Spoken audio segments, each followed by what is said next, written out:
Here begins the interview with the devil. I have uncovered the secret code by which I can pick up your thoughts. I have come to ask you some very plain questions. I demand that you give me direct and truthful answers. Are you ready for the interview, Mr. Devil? Yes, I am. But you must address me with more respect. During this interview, you will address me as Your Majesty.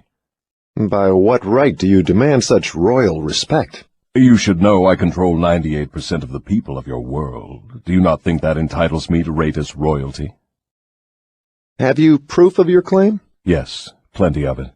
Of what does your proof consist? Of many things. If you want answers, you will address me as Your Majesty. Some things you will understand, some you will not. In order that you may get my viewpoint, I shall describe myself and correct the false notions people have of me and my place of abode. That is a fine idea, Your Majesty. Start by telling me where you live, then describe your physical appearance. My physical appearance? Why, my dear Mr. Earthbound, I have no physical body. I would be handicapped by such an encumbrance as those in which you earthbound creatures live. I consist of negative energy, and I live in the minds of people who fear me. I also occupy 1/2 of every atom of physical matter and every unit of mental and physical energy. Perhaps you will better understand my nature if I tell you I am the negative portion of the atom. Oh, I see what you are preparing to claim. You are laying the foundation to say that if it were not for you, there would be no world, no stars, no electrons, no atoms, no human beings, nothing. Is that correct? True. Absolutely true. Well, if you only occupy 1/2 of energy and matter, who occupies the other half? The other half is occupied by my opposition. Opposition? What do you mean? The opposition is what you earthbound call God. So you have the universe divided up with God. Is that your claim? Not my claim, but the actual fact. Before this interview is finished, you will understand why my claim is true. You will also understand why it has to be true, or there could be no world such as yours, no earthbound creatures such as you. I am no beast with a forked tongue and a spiked tail. But you do control the minds of 98 out of every 100 people. You said so yourself. Who causes all the misery in this 98% devil-controlled world if you do not? I have not said that I do not cause all the misery of the world. On the other hand, I boast of it. It is my business to represent the negative side of everything, including the thoughts of you earthbound people. How else could I control people? My opposition controls positive thought. I control negative thought. How do you gain control of the minds of people? Oh, that is easy. I merely move in and occupy the unused space of the human brain. I sow the seeds of negative thought in the minds of people so I can occupy and control the space. You must have many tricks and devices by which you gain and hold control of the human mind. To be sure, I employ tricks and devices to control human thought. My devices are clever ones, too. Go ahead and describe your clever tricks, Your Majesty. One of my cleverest devices for mind control is fear. I plant the seed of fear in the minds of people, and as these seeds germinate and grow, through use, I control the space they occupy. The 6 most effective fears are the fear of poverty, criticism, ill health, loss of love, old age, and death. Which of these 6 fears serves you most often, Your Majesty? The first and the last, poverty and death. At one time or another during life, I tighten my grip on all people through one or both of these. I plant these fears in the minds of people so deftly that they believe them to be their own creation. I accomplish this end by making people believe I am standing just beyond the entrance gate of the next life, waiting to claim them after death for eternal punishment. Of course, I cannot punish anyone, except in that person's own mind, through some form of fear. But fear of the thing which does not exist is just as useful to me as fear of that which does exist. All forms of fear extend the space I occupy in the human mind. Your Majesty, will you explain how you gained this control over human beings? The story is too long to be told in a few words. It began over 1,000,000 years ago when the first man began to think. Up to that time I had control over all mankind, but enemies of mine discovered the power of positive thought, placed it in the minds of men, and then began a battle on my part to remain in control. So far I have done quite well by myself, having lost only 2% of the people to the opposition. I take it from your answer that men who think are your enemies. Is that right? It is not right, but it is correct. And tell me something more about the world in which you live. I live wherever I choose. Time and space do not exist for me. I am a force best described to you as energy. My favorite physical dwelling place, as I have told you, is in the minds of the Earthbound. I control a part of the brain space of every human being. The amount of space I occupy in each individual's mind depends upon how little and what sort of thinking that person does. As I have told you, I cannot entirely control any person who thinks. You speak of your opposition. Just what do you mean by that? My opponent controls all the positive forces of the world, such as love, faith, hope, and optimism. My opponent also controls the positive factors of all natural law throughout the universe, the forces which keep the earth and the planets and all the stars balanced in their courses. But these forces are meek in comparison with those which operate in the human mind under my control. You see, I do not seek to control stars and planets. I prefer the control of human minds. Where did you acquire your power, and by what means do you add to it? I add to my power by appropriating the mind power of the Earthbound as they come through the gate at the time of death. 98 out of every 100 who come back to my plane from the Earth plane are taken over by me, and their mind power is added to my being. I get all who come over with any form of fear. You see, I am constantly at work, preparing the minds of people before death, so I can appropriate them when they come back to my plane. Will you tell me how you go about your job of preparing human minds so you can control them? I have countless ways of gaining control of human minds while they are still on the Earth plane. My greatest weapon is poverty.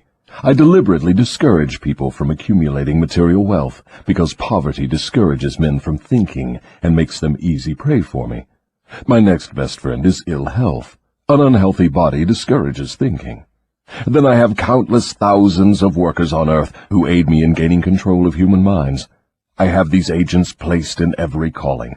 They represent every race and creed, every religion.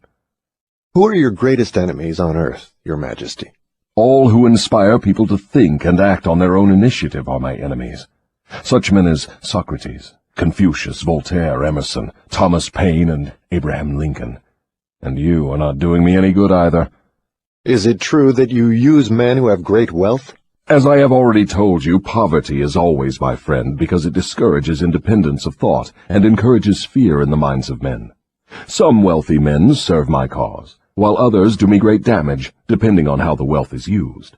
The great Rockefeller fortune, for example, is one of my worst enemies. That is interesting, Your Majesty. Will you tell me why you fear the Rockefeller fortune more than others? The Rockefeller money is being used to isolate and conquer diseases of the physical body in all parts of the world. Disease has always been one of my most effective weapons. The fear of ill health is second only to the fear of poverty. The Rockefeller money is uncovering new secrets of nature in 100 different directions, all of which are designed to help men take and keep possession of their own minds. It is encouraging new and better methods of feeding, clothing, and housing people. It is wiping out the slums in the large cities, the places where my favorite allies are found. It is financing campaigns for better government and helping to wipe out dishonesty in politics. It is helping to set higher standards in business practice and encouraging businessmen to conduct business by the golden rule, and that is not doing my cause any good. What about these boys and girls who are said to be on the road to hell? Are you in control of them? Well, I can answer that question only with yes and no.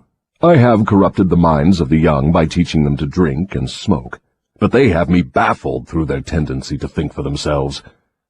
You say you have corrupted the minds of the young people with liquor and cigarettes. I can understand how liquor might destroy the power of independent thought, but do not see what cigarettes have to do with helping your cause. You may not know it, but cigarettes break down the power of persistence. They destroy the power of endurance. They destroy the ability to concentrate. They deaden and undermine the imaginative faculty, and help in other ways to keep people from using their minds most effectively. Do you know I have millions of people, young and old of both sexes, who smoke 2 packages of cigarettes a day? That means I have millions of people who are gradually destroying their power of resistance. One day I shall add to their habit of cigarette smoking other thought-destroying habits, until I shall have gained control of their minds. Habits come in pairs, triplets, and quadruplets. Any habit which weakens one's willpower invites a flock of its relatives to move in and take possession of the mind. The cigarette habit not only lowers the power of resistance and discourages persistence, but it invites looseness in other human relationships. I never thought that cigarettes were a tool of destruction, Your Majesty, but your explanation throws a different light on the subject. How many converts to the habit do you now claim? I am proud of my record. Millions are now victims, and the number is increasing daily. Soon I shall have most of the world indulging in the habit. In thousands of families I now have followers of the habit, including every member of the family. Very young boys and girls are beginning to take up the habit. They are learning how to smoke by observing their parents and older brothers and sisters. Which do you consider to be your greater tool for gaining control of human minds, cigarettes or liquor? Without hesitation, I would say cigarettes. Once I get a young person to join my 2-package-a-day club, I have no trouble in inducing that person to take on the habit of liquor, overindulgence of sex, and all other related habits which destroy independence of thought and action. Your Majesty, when I began this interview, I had you all wrong. I thought you were a fraud and a fake, but I see now that you are quite real and very powerful. Your apology is accepted, but you need not have bothered. Millions of people have questioned my power, and I got most of them at the gate as they came over. I ask no person to believe in me. I prefer that people fear me. I am no beggar. I take what I want by cleverness and force. Begging people to believe is the business of my opposition, not mine. Your Majesty will please pardon my rudeness, but I would not be able to look myself in the face again if I did not tell you, here and now, that you are the damnedest fiend ever to be turned loose on innocent people. I always had the wrong conception of you. I thought you were kind enough to let people alone while they were living, that you merely tortured their souls after death. Now I learn from your own brazen confession that you destroy their right to freedom of thought and cause them to go through a living hell on earth. What do you have to say to that? I get what I want by exercising self-control. It is not so good for my own business, but I suggest you emulate me instead of criticizing me. You call yourself a thinker, and you are. Otherwise you would never have forced this interview on me. But you will never be the sort of thinker that frightens me unless you gain and exercise greater control over your own emotions.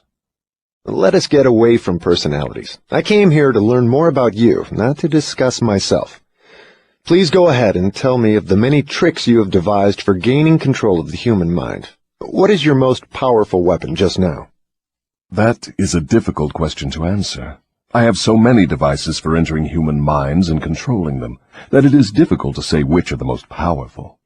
Right at the moment I am trying to bring about another world war. My friends here in Washington are helping me to involve America in the war. If I can start the world to killing on a wholesale basis, I shall be able to put into operation my favorite device for mind control. It is what you call mass fear. I used this device to bring about the other World War in 1914. I used it to bring about the economic depression in 1929. And if my opposition had not double-crossed me, I would now be in possession of every man, woman, and child in the world. You can see for yourself how near I came to world domination, the thing I have been struggling to attain for thousands of years. Yes, I see your point. Who wouldn't? You are a very ingenious manipulator of the minds of people. Is your devilish business carried on only through people of high position and great influence? Oh, no. I use the minds of people in all walks of life. As a matter of fact, I prefer the type of person who makes no pretense of thinking. I can manipulate that sort of person without difficulty. I could not control 98% of the people of the world if all people were skilled in thinking for themselves. I'm interested in the welfare of those people whom you claim to control. Therefore, I wish you to tell me all of the tricks by which you enter and control their minds. I want a complete confession from you, so begin with your cleverest trick. This is suicide you are forcing on me, but I am helpless. So settle down, and I will place in your hands the weapon by which millions of your fellow Earthbound will defend themselves against me. Tell me first about your most clever trick, the one you use to ensnare the greatest number of people. If you force me to give away this secret, it will mean my loss of millions of people now living, and still greater numbers of millions as yet unborn. I beg of you, permit me to pass this one question unanswered. So His Majesty the Devil fears a mere humble earthbound creature? Is that right? It is not right, but it is true. You have no right to rob me of my most necessary tool of trade. For millions of years I have dominated earthbound creatures through fear and ignorance. Now you come along and would destroy my use of these weapons by forcing me to tell how I use them. Do you not realize that you will break my grip on every person who heeds this confession you are forcing from me? Have you no mercy? Have you no sense of humor? Have you no sportsmanship? Stop stalling and start confessing. Who are you to ask mercy of one whom you would destroy if you could? Who are you to talk of sportsmanship and a sense of humor? You, who by your own confession have set up a living hell on earth, where you punish innocent people through their fears and ignorance. As for minding my own business, that is just what I'm doing when I force you to tell how you control people through their own minds. My business, if it can be called a business, is helping to unlock the doors of the self-made prisons in which men and women are confined because of the fears you have planted in their minds. My greatest weapon over human beings consists of two secret principles by which I gain control of their minds. I will speak first of the principle of habit, through which I silently enter the minds of people. By operating through this principle, I establish, I wish I could avoid using this word, the habit of drifting. When a person begins to drift on any subject, he is headed straight toward the gates of what you Earthbound call hell. Describe all the ways in which you induce people to drift. Define the word and tell us exactly what you mean by it. I can best define the word drift by saying that people who think for themselves never drift, while those who do little or no thinking for themselves are drifters. A drifter is one who permits himself to be influenced and controlled by circumstances outside of his own mind. He would rather let me occupy his mind and do his thinking than go to the trouble of thinking for himself. A drifter is one who accepts whatever life throws in his way without making a protest or putting up a fight. He doesn't know what he wants from life and spends all of his time getting just that. A drifter has lots of opinions, but they are not his own. Most of them are supplied by me. A drifter is one who is too lazy mentally to use his own brain. That is the reason I can take control of people's thinking and plant my own ideas in their minds. I think I understand what a drifter is. Tell me the exact habits of people by which you induce them to drift through life. Start by telling me when and how you first gained control of a person's mind. My control over the mind of a human being is obtained while the person is young. Sometimes I lay the foundation for my control of a mind before the owner of it is born, by manipulating the minds of that person's parents. Sometimes I go further back than this and prepare people for my control through what you Earthbound call physical heredity. You see, therefore, I have two approaches to the mind of a person. Yes. Go on, and describe these two doors by which you enter and control the minds of human beings. As I have stated, I help to bring people into your world with weak brains by giving to them before birth as many as possible of the weaknesses of their ancestors. You call this principle physical heredity. After people are born, I make use of what you Earthbound call environment as a means of controlling them. This is where the principle of habit enters. The mind is nothing more than the sum total of one's habits. One by one, I enter the mind and establish habits, which lead finally to my absolute domination of the mind. Tell me of the most common habits by which you control the minds of people. That is one of my cleverest tricks. I enter the minds of people through thoughts which they believe to be their own.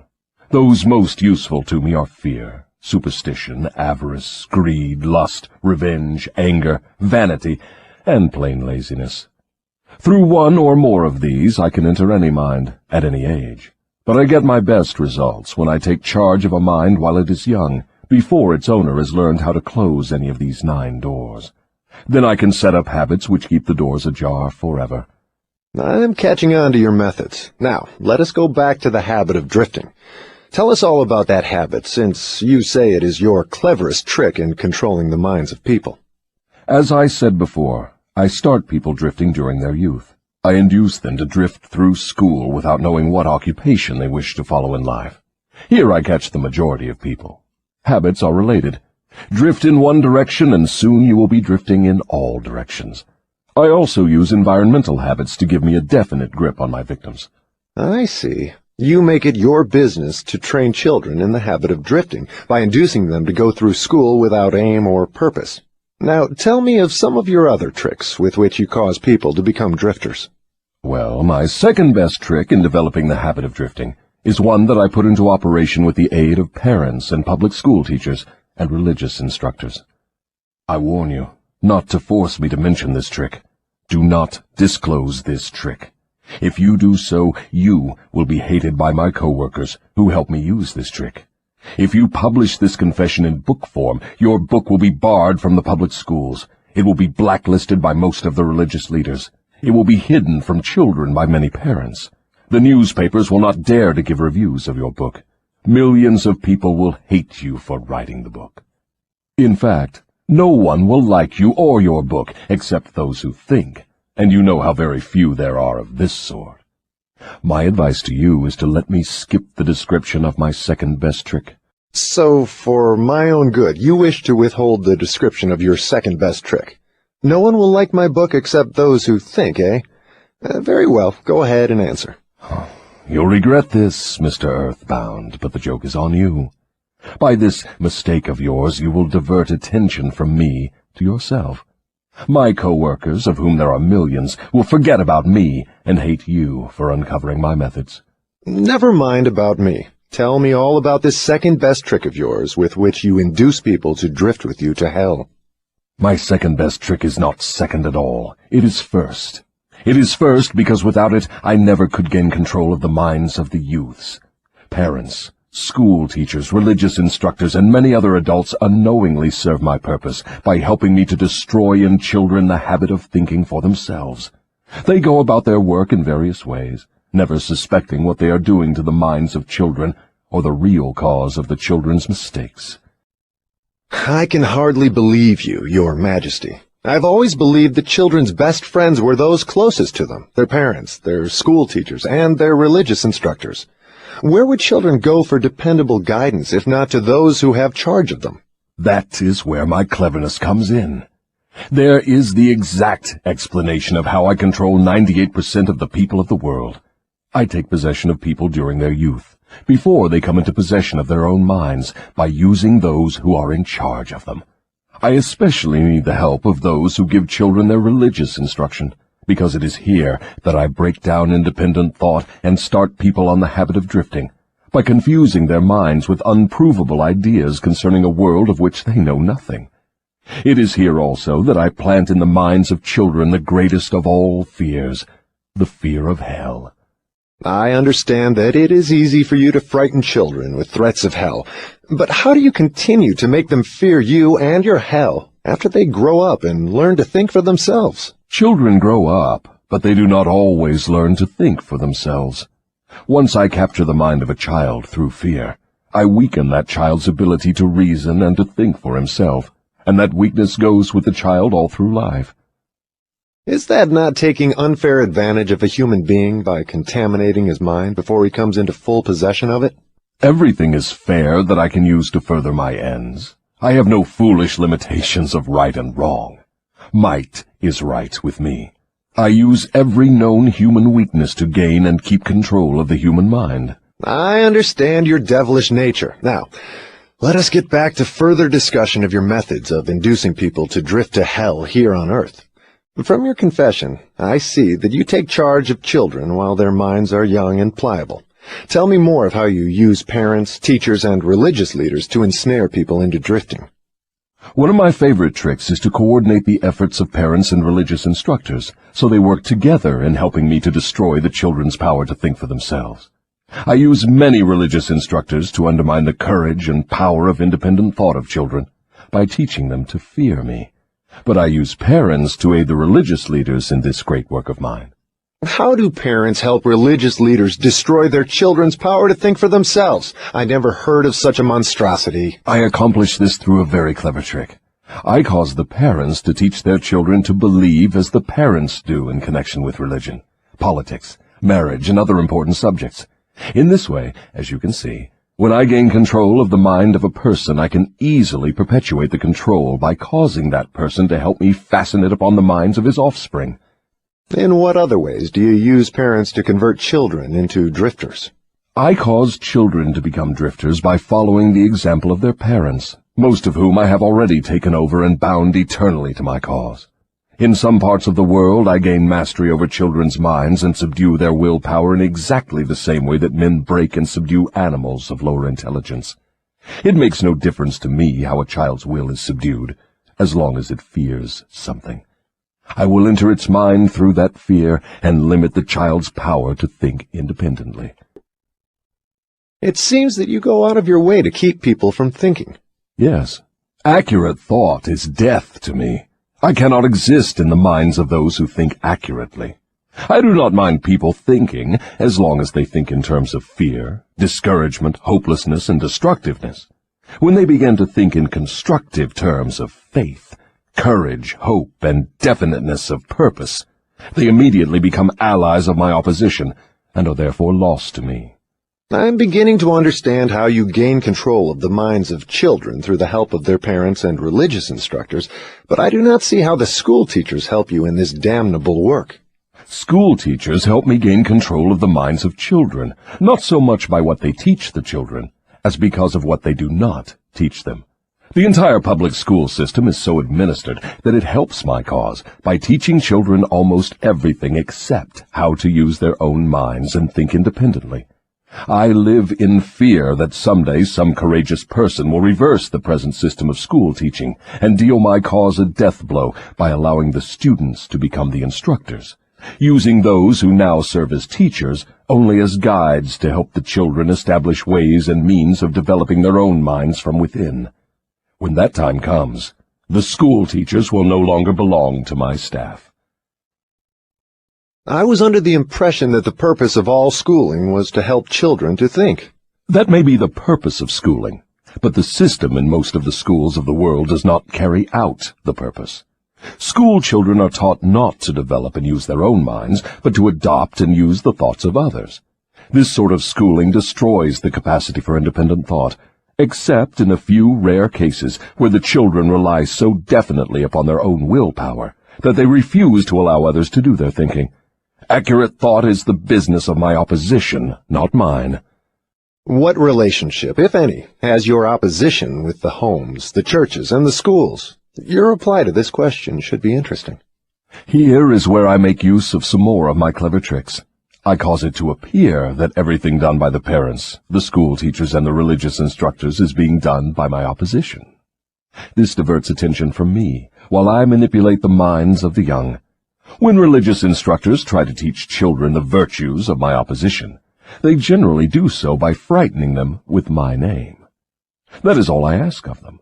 I kindle the flame of fear into proportions which destroy the child's power to think accurately. In the public schools, the teachers further my cause by keeping the children so busy cramming non-essential information into their minds, they have no opportunity to think accurately or to analyze correctly the things their instructors teach them. Do you claim for your cause all those who are bound by the habit of drifting? No. Drifting is only one of my tricks through which I take over the power of independent thought. Before a drifter becomes my permanent property, I must lead him on and ensnare him with another trick. I will tell you about this other trick after I finish describing my methods of converting people into drifters. Do you mean you have a method by which you can cause people to drift so far away from self-determination that they can never save themselves? Yes, a definite method, and it is so effective it never fails. Do I understand you to claim your method is so powerful your opposition cannot reclaim those whom you have permanently ensnared through drifting? I claim just that. Do you think I would control so many people if my opposition could prevent me? Nothing can stop me from controlling people except people themselves. Nothing can stop me except the power of accurate thought. People who think accurately do not drift on any subject. They recognize the power of their own minds. Moreover, they take over that power and yield it to no person or influence. Go ahead and tell me more of the methods by which you cause people to drift to hell with you. I cause people to drift on every subject through which I can control independent thought and action. Take the subject of health, for example. I cause most people to eat too much food, and the wrong sort of food. This leads to indigestion and destroys the power of accurate thought. If the public schools and the churches taught children more about proper eating, they would do my cause irreparable damage. Marriage. I cause men and women to drift into marriage without plan or purpose designed to convert the relationship into harmony. Here is one of my most effective methods of converting people into the habit of drifting. I cause married people to bicker and nag one another over money matters. I cause them to quarrel over the bringing up of their children. I engage them in unpleasant controversies over their intimate relationships and in disagreements over friends and social activities. I keep them so busy finding fault with one another that they never have time to do anything else long enough to break the habit of drifting. Occupation. I teach people to become drifters by causing them to drift out of school into the first job they can find, with no definite aim or purpose except to make a living. Through this trick, I keep millions of people in fear of poverty all their lives. Through this fear, I lead them slowly but surely onward until they reach the point beyond which no individual ever has broken the drifting habit. Savings. I cause people to spend freely and to save sparingly, or not at all, until I take complete control of them through their fear of poverty.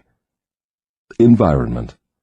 I cause people to drift into inharmonious and unpleasant environments in the home, in their places of occupation, in their relationship with relatives and acquaintances, and to remain there until I claim them through the habit of drifting. Dominating thoughts. I cause people to drift into the habit of thinking negative thoughts. This leads to negative acts, and involves people in controversies and fills their minds with fears, thus paving the way for me to enter and control their minds. When I move in, I do so by appealing to people through negative thoughts, which they believe to be their own. I plant the seeds of negative thought in the minds of people through the pulpit, the newspapers, the moving pictures, the radio, and all other popular methods of appeal to the mind. I cause people to allow me to do their thinking for them, because they are too lazy and too indifferent to think for themselves. I conclude from what you say that drifting and procrastination are the same. Is that true? Yes, that is correct. Any habit which causes one to procrastinate, to put off reaching a definite decision, leads to the habit of drifting. Is man the only creature who drifts? Yes. All other creatures move in response to definite laws of nature. Man alone defies nature's laws and drifts when he wills. Everything outside the minds of men is controlled by my opposition, by laws so definite that drifting is impossible. I control the minds of men solely because of their habit of drifting, which is only another way of saying that I control the minds of men only because they neglect or refuse to control and use their own minds. This is getting to be pretty deep stuff for a mere human being. Let us get back to the discussion of something less abstract. Please tell me how this drifting habit affects people in the everyday walks of life, and tell me in terms the average person can understand. I would prefer to keep this interview up among the stars. No doubt you would. That would save you from being exposed. But let us come back to Earth. Tell me now what drifting is doing to us as a nation here in the United States. Frankly, I may as well tell you that I hate the United States as only the devil can hate. That is interesting. What is the cause of this hatred? The cause was born on July 4, 1776, when 56 men signed a document which destroyed my chances of controlling the nation. You know that document as the Declaration of Independence. Had it not been for the influence of that damnable document, I would now have a dictator running the country, and I would stop this right to free speech and independent thought that is threatening my rule on Earth. Am I to understand from what you say that nations controlled by self-appointed dictators belong in your camp? There are no self-appointed dictators. I appoint them all. Moreover, I manipulate them and direct them in their work. Nations run by my dictators know what they want and take it by force. Look what I have done through Mussolini in Italy. Look what I am doing through Hitler in Germany. Look what I am doing through Stalin in Russia. My dictators run those nations for me because the people have been subdued through the habit of drifting. My dictators do no drifting. That is why they rule for me the millions of people under their control. What would happen if Mussolini, Stalin, and Hitler turned traitors and disavowed you and your rule? That will not happen because I have them too well bribed. I am paying each of them with the sop of his own vanity, by making him believe he is acting on his own account. That is another trick of mine. Let us come back to the United States and learn something of what you are doing to convert people into the habit of drifting. Right now I am paving the way for a dictatorship by sowing the seeds of fear and uncertainty in the minds of the people. Through whom are you carrying on your work? Mainly through the president. I am destroying his influence with the people by causing him to drift on the question of a working agreement between employers and their employees. If I can induce him to drift for another year, he will be so thoroughly discredited I can hand over the country to a dictator. If the president continues to drift, I will paralyze personal freedom in the United States, just as I destroyed it in Spain, Italy, Germany, and England. What you say leads me to the conclusion that drifting is a weakness which inevitably ends in failure, whether among individuals or nations. Is that your claim? Drifting is the most common cause of failure in every walk of life. I can control anyone whom I can induce to form the habit of drifting on any subject. The reason for this is twofold. First, the drifter is just so much putty in my hands, to be molded into whatever pattern I choose, because drifting destroys the power of individual initiative. Second, the drifter cannot get help from my opposition, because the opposition is not attracted to anything so soft and useless. Is that why a few people are wealthy, while the majority of people are poor? That is exactly the reason. Poverty, like physical illness, is a contagious disease. You find it always among the drifters, never among those who know what they want and are determined to get just that. It may mean something to you when I call your attention to the fact that the non-drifters, whom I do not control, and those who possess most of the wealth of the world, happen to be the same people. I have always understood that money was the root of all evil, that the poor and the meek would inherit heaven, while the wealthy would pass into your hands. What have you to say of that claim? Men who know how to get the material things of life generally know how to keep out of the hands of the devil as well. The ability to acquire things is contagious. Drifters acquire nothing except that which no one else wants. If more people had definite aims and stronger desires for material and spiritual riches, I would have fewer victims.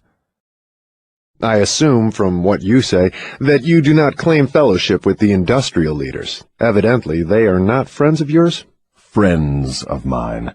I'll tell you what sort of friends of mine they are.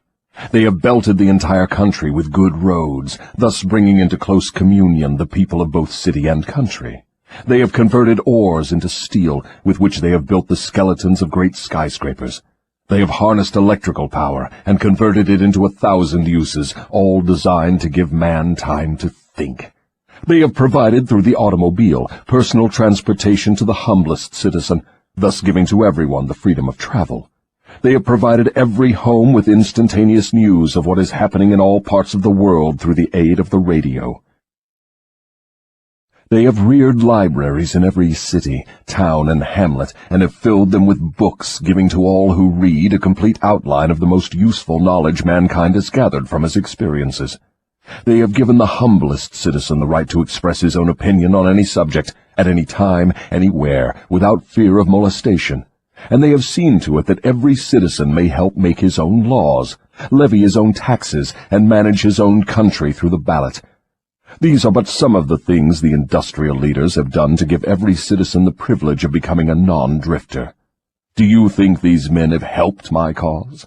Who are some of the present-day non-drifters over whom you have no control? I have control over no non-drifter, present or past. I control the weak, not those who think for themselves.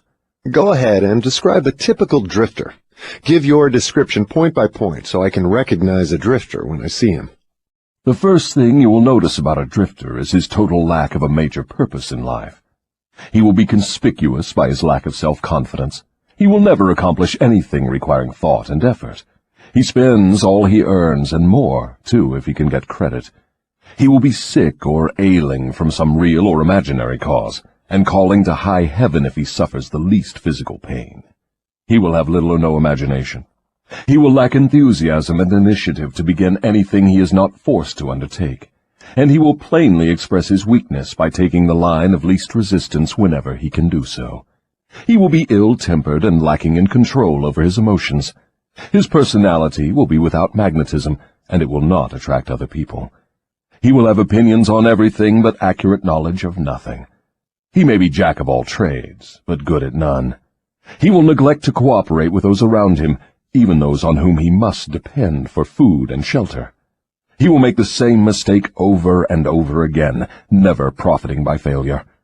He will be narrow-minded and intolerant on all subjects, ready to crucify those who may disagree with him. He will expect everything of others, but be willing to give little or nothing in return. He may begin many things, but he will complete nothing. He will be loud in his condemnation of his government, but he will never tell you definitely how it can be improved. He will never reach decisions on anything if he can avoid it, and if he is forced to decide, he will reverse himself at the first opportunity. He will eat too much and exercise too little. He will take a drink of liquor if someone else will pay for it. He will gamble if he can do it on the cuff.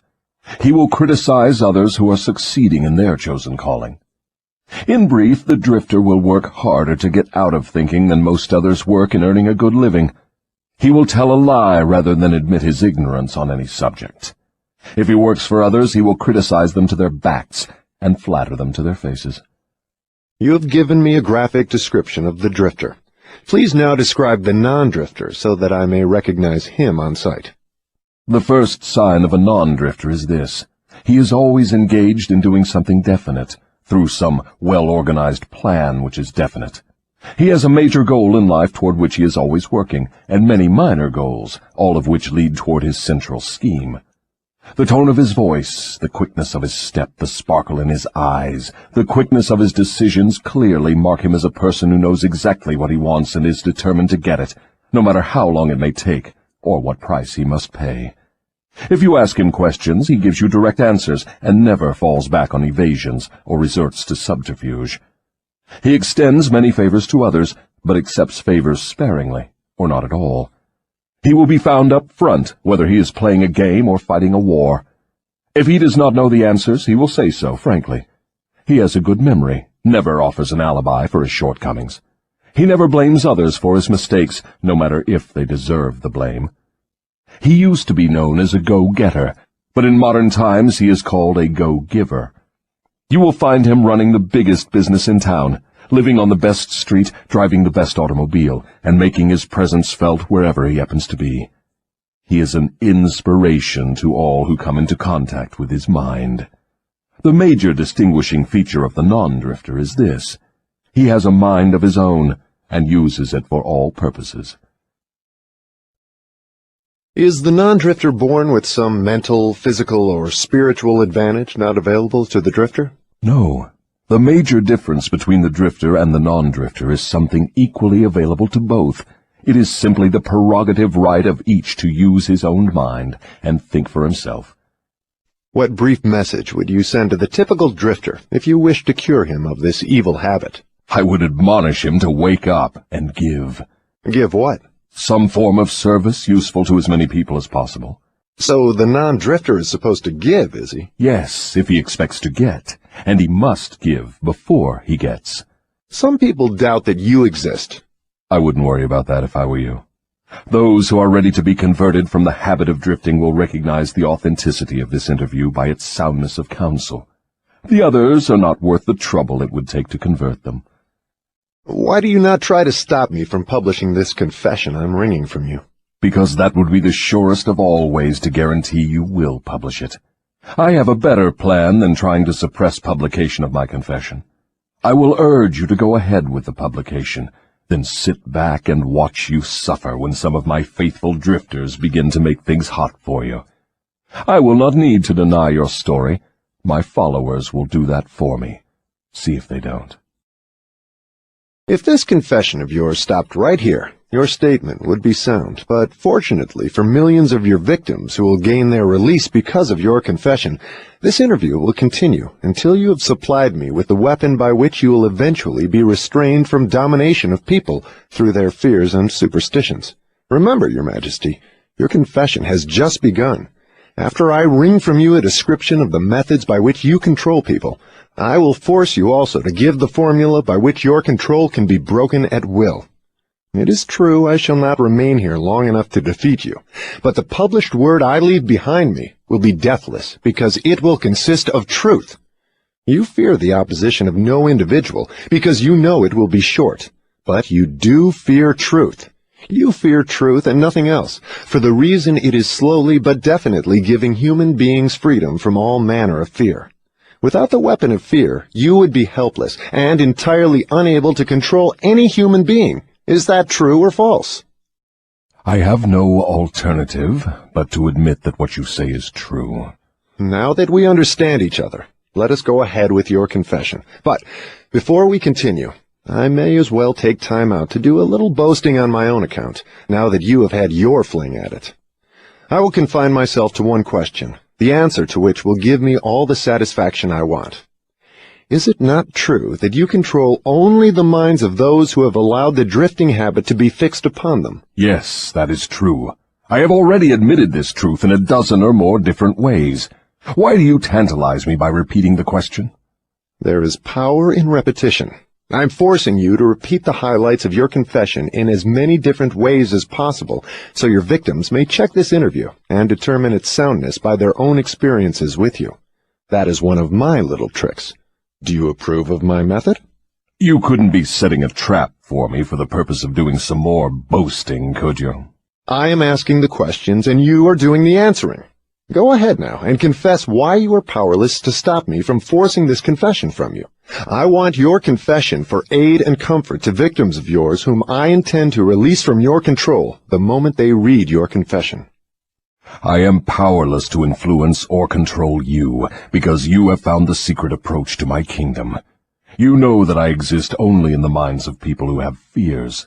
You know that I control only the drifters who neglect to use their own minds. You know that my hell is here on earth, and not in the world that comes after death. And you know also that drifters supply all the fire I use in my hell. You know that I am a principle or form of energy which expresses the negative side of matter and energy, and that I am not a person with a forked tongue and a spiked tail. You have become my master because you have mastered all your fears. Lastly, you know that you can release all of my earthbound victims whom you contact, and this definite knowledge is the blow with which you will deal me the greatest damage. I cannot control you because you have discovered your own mind, and you have taken charge of it. There now, Mr. Earthbound, that confession should feed your vanity to the bursting point. That last dart was unnecessary. Knowledge of the sort I have used to master you does not contaminate itself with vulgar indulgence and vanity. Truth is the one and only thing in the world that can stand ridicule. Now let us continue with your confession. What is wrong with the principle of flattery? You use it, do you not? Do I use it? Man alive, flattery is one of my most useful weapons. With this deadly instrument I slay the big ones and the little ones. Your admission interests me. Go ahead now and tell me how you make use of flattery. I make use of it in so many ways it is difficult to know where to begin. I warn you, before I answer in detail, that publishing my answers will bring down an avalanche of ridicule on your head for bringing up the question. I'll take the responsibility. Proceed. Well, I may as well here admit that you have stumbled onto the major secret of how I convert people to the habit of drifting. That is a startling admission. Go ahead with your confession, and stick strictly to this subject of flattery. No more side remarks and no more facetiousness for the present. Tell me all about your use of flattery in gaining control over people. Flattery is a bait of incomparable value to all who wish to gain control over others. It has powerful pulling qualities because it operates through two of the most common human weaknesses, vanity and egotism. There is a certain amount of vanity and egotism in everyone. In some people, these qualities are so pronounced, they literally serve as a rope by which one may be bound.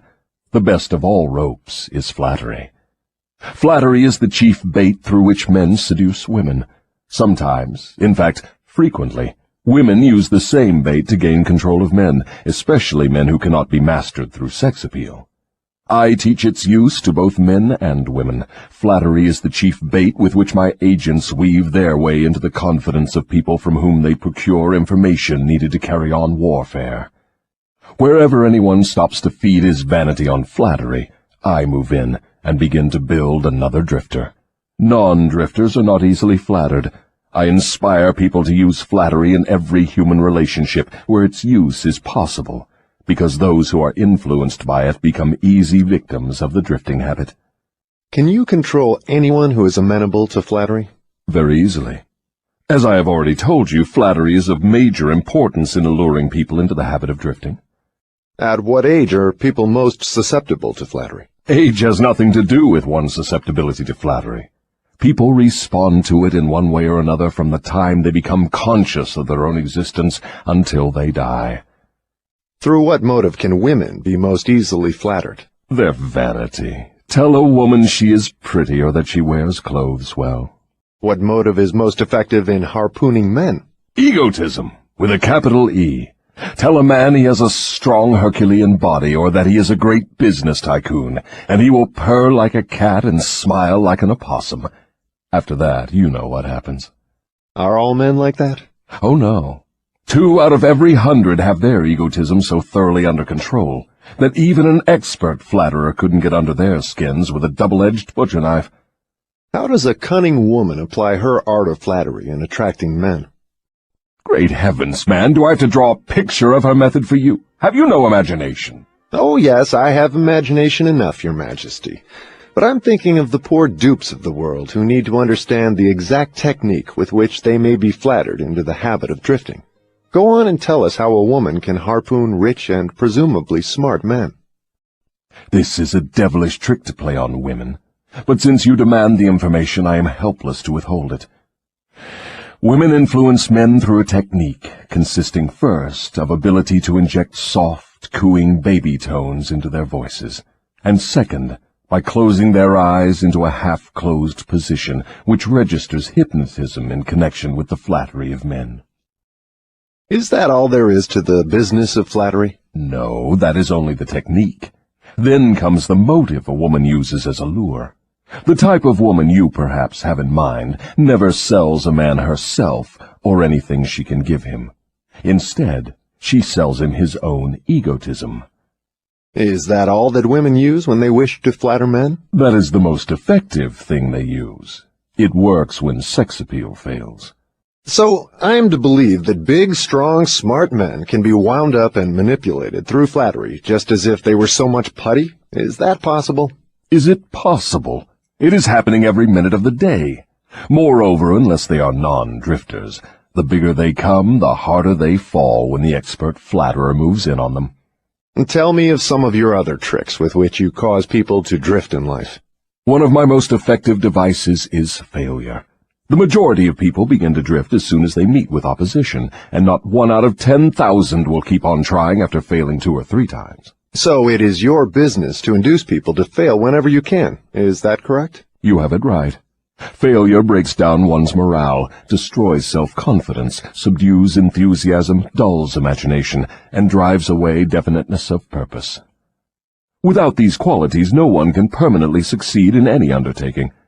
The world has produced thousands of inventors with abilities superior to that of the late Thomas A. Edison, but these men have never been heard of, while the name of Edison will go marching on, because Edison converted failure into a stepping stone to achievement, while the others used it as an alibi for not producing results.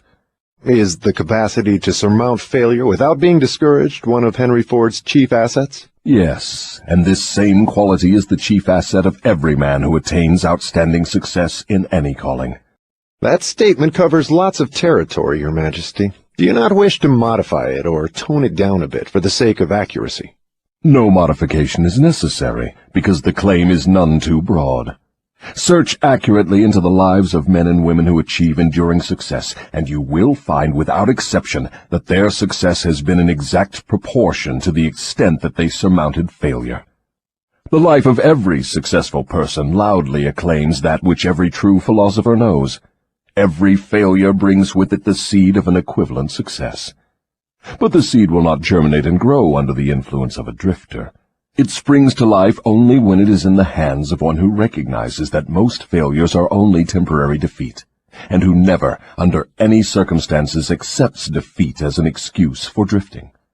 If I understand you correctly, you claim there is virtue in failure. That does not seem reasonable. Why do you try to induce people to fail if there is virtue in failure? There is no inconsistency in my claims.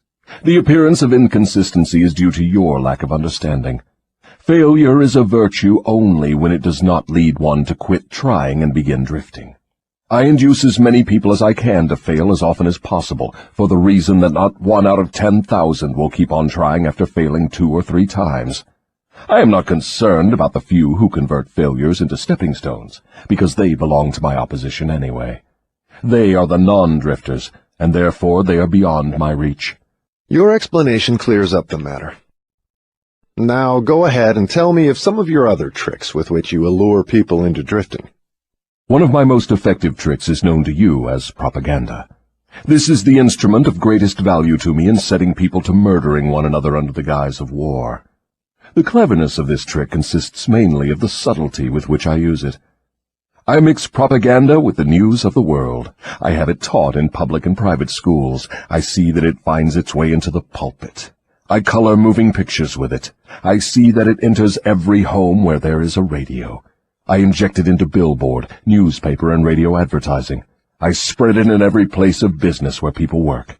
I use it to fill the divorce courts, and I make it serve to destroy business and industry. It is my chief instrument for starting runs on banks. My propagandists cover the world so thoroughly that I can start epidemics of disease, turn loose the dogs of war, or throw business into a panic at will. If you can do all that you claim with propaganda, it is little wonder that we have wars and business depressions.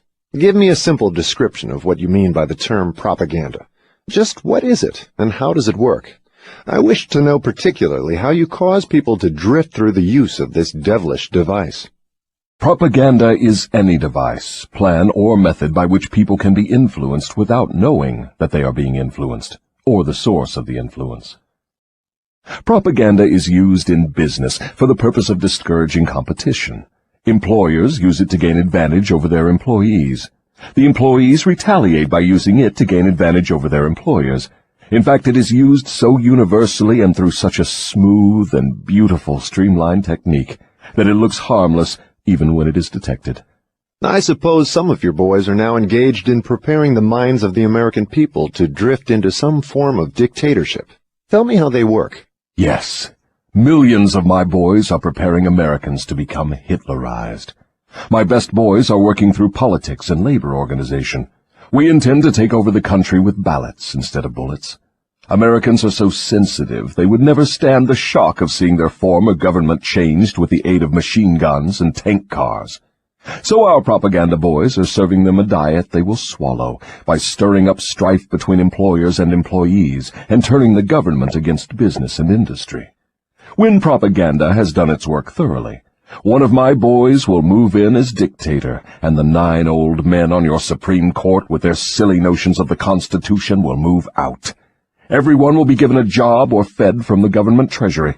When men's bellies are filled, they drift freely with one who does the filling. Hungry men get out from under control. I have often wondered who invented the clever trick which you call propaganda. From what you tell me of its source and nature, I understand why it is so deadly. Only one as clever as your Majesty could have invented such a device with which to dull the reason, dethrone the will, and lure men into drifting. Why do you not use your powerful propaganda to gain control of your victims, instead of subduing them through fear and annihilating them through warfare? What is fear of the devil except propaganda? You have not observed my technique very carefully, or you would have seen that I am the world's greatest propagandist. I never attain an end by direct, open means which I can achieve through subterfuge and subtlety. What do you suppose I am using when I plant negative ideas in the minds of men, and gain control of them through what they believe to be their own ideas? What would you call that, except the cleverest of all forms of propaganda? Surely you are not going to tell me that you destroy people through their own help without their realizing what you are doing. That is exactly what I wish you to understand. Moreover, I will show you exactly how the trick is performed. Now we are getting somewhere. Exactly how do you convert human beings into propagandists and lure them into self-imprisonment? Give me the story with all its lurid details. This is the most important part of your confession, and I'm consumed with eagerness to gain control of your secret. I can hardly blame you for stalling about answering my question, because you know so well that your answer will snatch millions of innocent victims from your control. You also know that your answer will protect other countless millions of yet unborn people from being victimized by you. It is little wonder you are hedging about answering. Your deductions are correct. This part of my confession will do me more damage than all the remainder of it. Stating your headache in a better way, this part of your confession will save more millions of people from your control than all the remainder of it. All I can say is that you have me in a hell of a situation. Now you shall know how the millions of your victims feel. Let's have it. I make my first entry into an individual's mind by bribing him. What do you use as a bribe? I use many things, all of them pleasant things the individual covets. I use the same sort of bribes that individuals use when they bribe one another. That is, I use for bribes the things people most want. My best bribes are these: love, the thirst for sex expression, covetousness for money, the obsessive desire to gain something for nothing, gambling, vanity in women, egotism in men, desire to be the master of others, desire for intoxicants and narcotics, desire for self-expression through words and deeds, desire to imitate others, desire for the perpetuation of life after death, desire to be a hero or heroine, desire for physical food. That is an imposing list of bribes, Your Majesty. Do you use others? Yes, plenty of them, but these are my favorites. Through some combination of them I can enter the mind of any human being at will at any age from birth until death. You mean that these bribes are the keys with which you can silently unlock the door to any mind you choose? That is exactly what I mean, and I can do it too. What happens when you enter the mind of a person who is not yet in the habit of drifting, but belongs in the 98% class as a potential drifter? I go to work immediately to occupy as much of that person's mind as I can master. If the individual's greatest weakness is the desire for money, I begin to dangle coins before him, figuratively speaking. I intensify his desire and induce him to go after money. Then when he gets near it, I snatch it away from him. This is an old trick of mine. After the trick has been repeated a few times, the poor fellow gives in and quits. Then I take over a little more space in his mind and fill it with the fear of poverty. That is one of my best mind fillers. Yes, I admit your method is very clever, but what happens if the victim fools you and gets his hands on a lot of money? You don't fill his mind with the fear of poverty then, do you? No, I don't. I take over the space by filling it with something which serves my purpose just as well. If the victim converts his desire for money into large sums, I start overfeeding him with the things he can buy with it. For example, I cause him to stuff himself with rich foods. This slows down his thinking capacity, endangers his heart, and starts him on the road to drifting. Then I pester him with intestinal poisoning through the surplus food he eats. That also slows down his thinking and gives him a nasty disposition. What if the victim is not a glutton? What other follies can you induce him to pick up that lead to drifting? If the victim is a male, I can usually snare him through his sex appetite. Overindulgence in sex starts more men to drifting toward failure than all other causes combined. So food and sex are two of your surefire baits. Is that correct? Yes. With these two lures, I can take over a majority of my victims. And then there is the desire for money. I'm beginning to think that wealth is more dangerous than poverty, if your story is to be believed. That altogether depends on who has the wealth and how it was acquired. What has the manner in which money is acquired to do with its being a blessing or a curse? Everything. If you don't believe me, take a look at those who acquire a large amount of money quickly, without time to get wisdom along with it, and observe how they use it. Why do you suppose rich men's sons seldom equal the achievements of their fathers? I'll tell you why. It is because they have been deprived of the self-discipline which comes from being forced to work. Look into the records of moving picture stars or athletes who suddenly find themselves in possession of big money and hero worship and praise from the public. Observe how quickly I move in and take them over in many cases, mainly through sex, gambling, food, and liquor. With these, I catch and control the biggest and the best of people as soon as they get their hands on big money. What about those who acquire money slowly, by rendering some form of useful service? Are they easily snared too? Oh, I get them all right, but I generally have to change my bait. Some of them want one thing and others want something else. Where my purpose is best served, I see to it that they get what they want most, but I manage to wrap in the package something they don't want. The thing I give them is the definite thing that makes them drifters. Do you see how I work? And very clever work it is. You lure people on through their natural desires, but you slip your deadly poison into the object of those desires wherever you can. Now you are catching on. You see, I play both ends against the middle, so to speak. From all you say, I infer that you cannot induce a non-drifter to help you gain control of his mind by baiting him with your bribes. Is that correct? That is exactly correct. I can, and I do, interest non-drifters in my bribes, because I use for the purpose of bribery the things all people naturally desire. But the non-drifter resembles a fish that steals the bait from your hook, but refuses to take the hook. The non-drifter takes from life whatever he wants, but he takes it on his own terms. The drifter takes whatever he can get, but he takes what he gets on my terms. Stating the matter in another way, the non-drifter borrows money from a legitimate banker if he wants it, and pays a legitimate rate of interest. The drifter goes to the pawn shop, hawks his watch, and pays a suicidal rate of interest for his loan.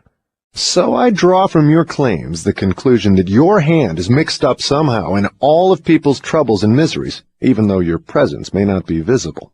My unwilling workers are often my best workers.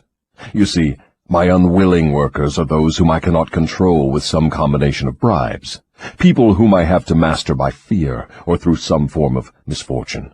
They do not wish to serve me, but they cannot avoid it, because they are eternally bound to me by the habit of drifting. Now I am beginning to better understand your technique.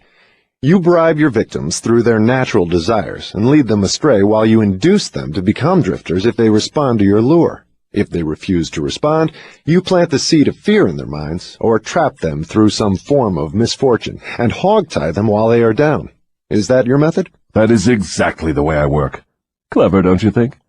Which do you prefer to serve as your propagandists, the young or the old? The young, of course. They can be influenced by most bribes more easily than people of mature judgment.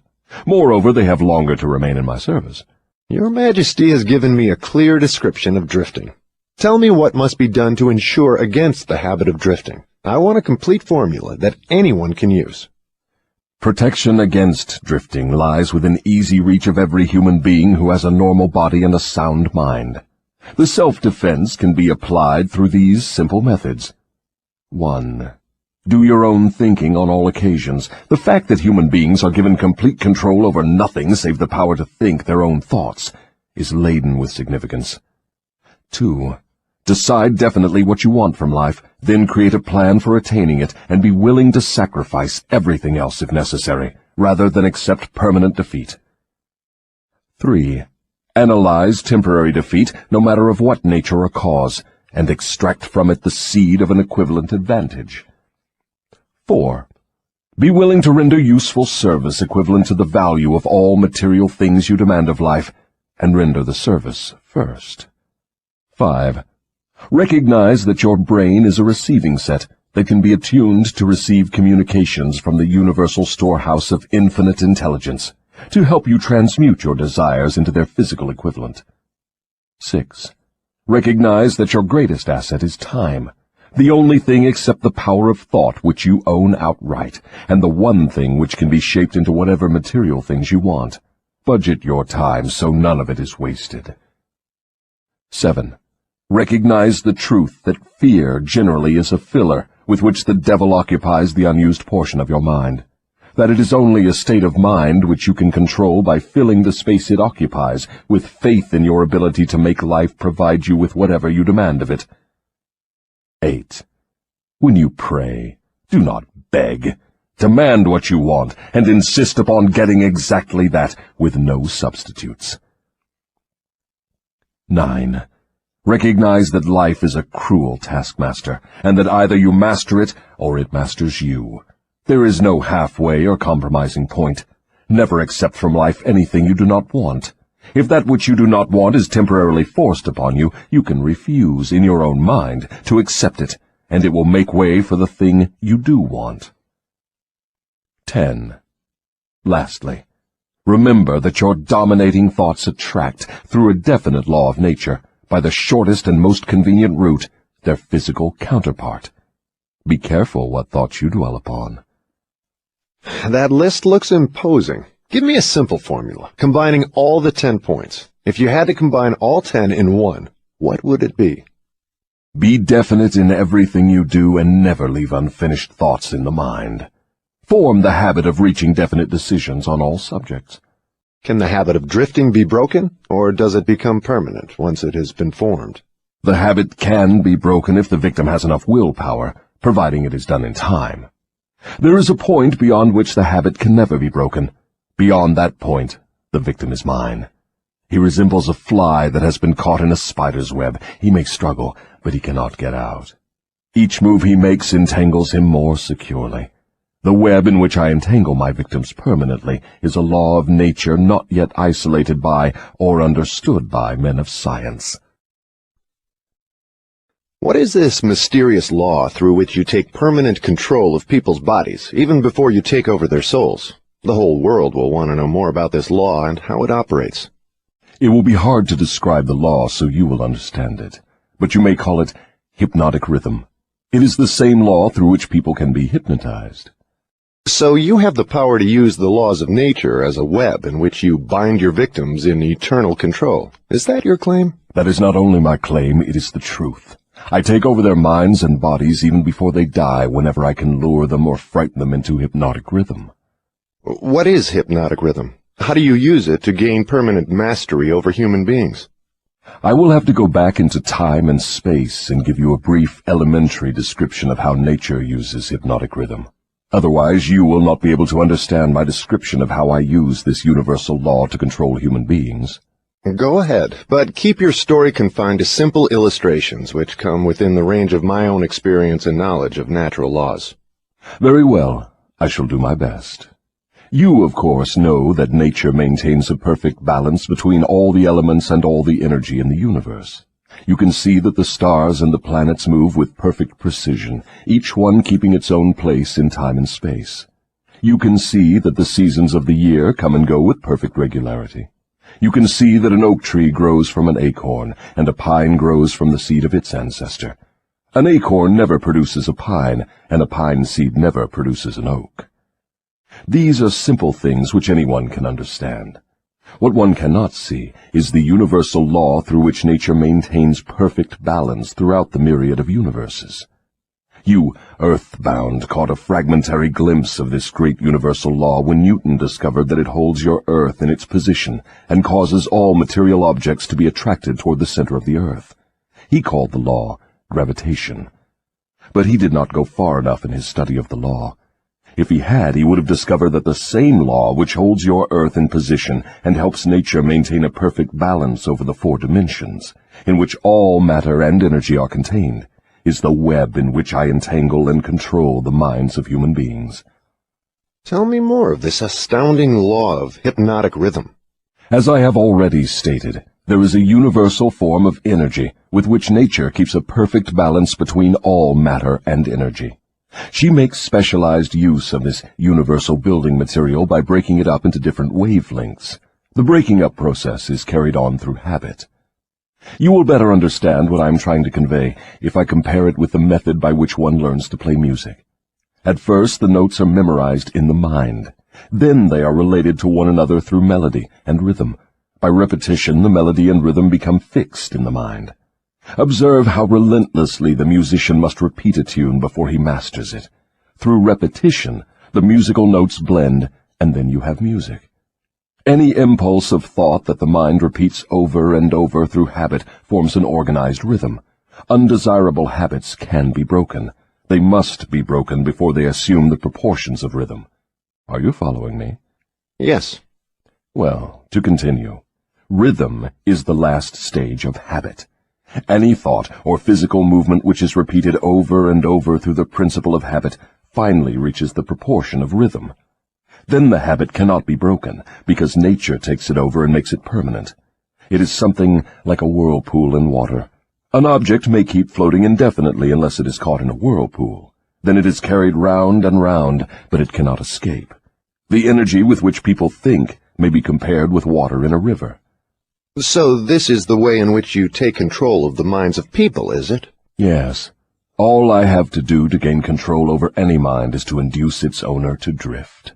Am I to understand that the habit of drifting is the major danger through which people lose their prerogative or privilege of thinking their own thoughts and shaping their own earthly destinations? That and much more. Drifting is also the habit through which I take over their souls after they give up their physical bodies. Then the only way a human being can be saved from eternal annihilation is by maintaining control over his own mind while he is on this earth. Is that true? You have stated the truth perfectly. Those who control and use their minds escape my web. I get all the others as naturally as the sun sets in the west. Is that all there is to the business of being saved from eternal annihilation? Doesn't what you call your opposition have anything to do with saving people? I can see that you do think very deeply. My opposition, the power you Earthbound call God, has everything to do with the salvation of people from eternal annihilation, and for that reason it is my opposition who provides every human being with the privilege of using his own mind. If you use that power by maintaining control over your own mind, you become a part of it when you give up your physical body. If you neglect to use it, then I have the privilege of taking advantage of the neglect through the law of hypnotic rhythm.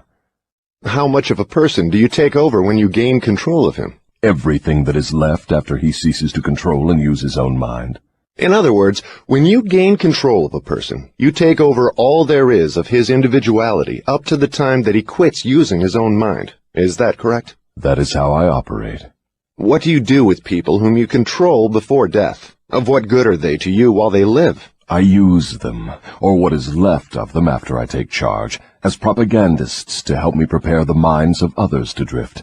You not only fool people into destroying their power to control their own minds, but you use them to help you trap others? Yes, I let no opportunity get away from me. Let us come back to the subject of hypnotic rhythm. Tell me more of how this law works. Show me how you use individuals to help you gain control over others. I want to know something of the most effective way you use hypnotic rhythm. Oh, that is easy. The thing I like best is to fill the minds of people with fear. Once I fill one's mind with fear, I have little trouble causing him to drift until I have entangled him in the web of hypnotic rhythm. What human fear best serves your purpose? The fear of death. Why is the fear of death your favorite weapon? Because no one knows, and by the very nature of the laws of the universe, no one can prove definitely what happens after death. This uncertainty frightens people out of their wits. People who give over their minds to fear, any sort of fear, neglect to use their minds and begin to drift. Eventually they drift into the whirlpool of hypnotic rhythm, from which they may never escape. Then you do not mind what religious leaders think or say of you when they speak of death? Not as long as they say something. If the churches should stop talking about me, my cause would receive a severe setback. Every attack made against me fixes the fear of me in the minds of all who are influenced by it. You see, opposition is the thing that keeps some people from drifting, providing they do not yield to it. Since you claim the churches help instead of hindering your cause, tell me what would give you cause to worry. My only worry is that someday a real thinker may appear on Earth. What would happen if a thinker did appear? You ask me what would happen. I'll tell you what would happen. People would learn the greatest of all truths, that the time they spend in fearing something would, if reversed, give them all they want in the material world and save them from me after death. Isn't that worth thinking about? What is keeping such a thinker from appearing in the world? Fear of criticism. It may interest you to know that the fear of criticism is the only effective weapon I have with which to whip you. If you were not afraid to publish this confession after you wring it from me, I would lose my earthly kingdom. And if I did surprise you and publish it, how long would it be until you lost your kingdom? Just long enough for one generation of children to grow into understanding. You cannot take the adults from me. I have them too securely sewed up. But if you published this confession, it would be sufficient to keep me from gaining control of the yet unborn and those who have not yet reached the age of reason. You wouldn't dare publish what I have told you about the religious leaders. They would crucify you. I thought the savage practice of crucifixion went out of style 2,000 years ago. I don't mean crucifixion on a cross. I mean social and financial crucifixion. Your income would be shut off. You would become a social outcast. Religious leaders and their followers alike would treat you with scorn. Suppose I should choose to throw in my lot with the select few who make a pretense of using their own minds rather than fear the masses who do not. The masses of whom you claim 98%. If you have courage enough to do this, you will crimp my style. Why do you lay claim to no scientist? Don't you like scientists? Oh, yes. I like all people well enough, but true scientists are out of my reach. Why? Because they think for themselves and spend their time studying natural laws. They deal with cause and effect. They deal with facts wherever they find them. But do not make the mistake of believing scientists have no religion. They have a very definite religion. What is their religion? The religion of truth. The religion of natural law. If the world ever produces an accurate thinker with ability to fathom the deeply buried secret of life and death, you can be sure that science will be responsible for the catastrophe. Catastrophe to whom? To me, of course. Let's get back to the subject of hypnotic rhythm. I want to know more about it. Is it something like the principle through which people can hypnotize one another? It is precisely the same thing. I have already told you so. Why do you repeat your questions? That is an old worldly custom of mine, Your Majesty. For your enlightenment, I will tell you, I am forcing you to repeat many of your statements for the sake of emphasis. I'm also trying to see if I can catch you in a lie. Don't dodge the issue. Get back to hypnotic rhythm and tell me all you know about it. Am I a victim of it? Not now, but you barely missed falling into my web. You drifted toward the whirlpool of hypnotic rhythm until you discovered how to force me into making this confession. Then I lost control of you. How interesting. You are not trying to recapture me through flattery, are you? That would be the best bribe I could offer you. It is the bribe I used on you effectively before you got the upper hand of me. With what did you flatter me? With many things. Chief among them sex and the desire for self-expression. What effect did your bribes have on me? They caused you to neglect your major purpose in life and started you to drifting. Was that all you did to me through your bribes? That was plenty. But I am back on the track and out of your reach now, am I not? Yes, you are temporarily out of my reach because you are not drifting. What broke your spell over me and released me from the habit of drifting? My answer may humiliate you. Do you want to hear it? Go ahead and give it to me, Your Majesty. I wish to learn how much truth I can stand. When you found a great love in the woman of your choice, I lost my grip on you. So you are going to accuse me of hiding behind a woman's skirts, are you? No, not hiding. I wouldn't put it that way. I would say you have learned how to give yourself a solid background with the embellishment of a woman's mind. The woman's skirt has nothing to do with it, then? No, but her brain does. When you and your wife began to combine your two brains through your habit of master-minding every day, you stumbled upon the secret power with which you forced me into this confession. Is that the truth, or are you trying to flatter me again? I could flatter you if I had you alone, but I cannot flatter you while you have the use of your wife's mind. I'm beginning to catch on to something important. I'm beginning to understand what was meant by the writer of that passage in the Bible, which says substantially, "When two or more meet together and ask for anything in my name, it shall be granted." It is true, then, that two minds are better than one. It is not only true, it is necessary before anyone can continuously contact the great storehouse of infinite intelligence, wherein is stored all that is, all that ever was, and all that can ever be. Is there such a storehouse? If there had not been, you would not, could not, now be humiliating me with this silly forced confession. Isn't it dangerous to give this sort of information to the world? Sure, it is dangerous to me.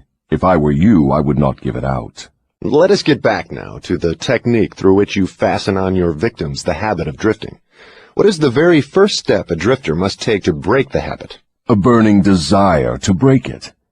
You, of course, know that no one can be hypnotized by another person without his willingness to be hypnotized. Neither can nature place one under the spell of hypnotic rhythm without his willingness to be hypnotized. The willingness may assume the form of indifference toward life generally, lack of ambition, fear, lack of definiteness of purpose, and many other forms.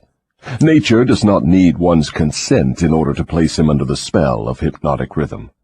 It needs only to find him off guard, through any form of neglect to use his own mind. Remember this.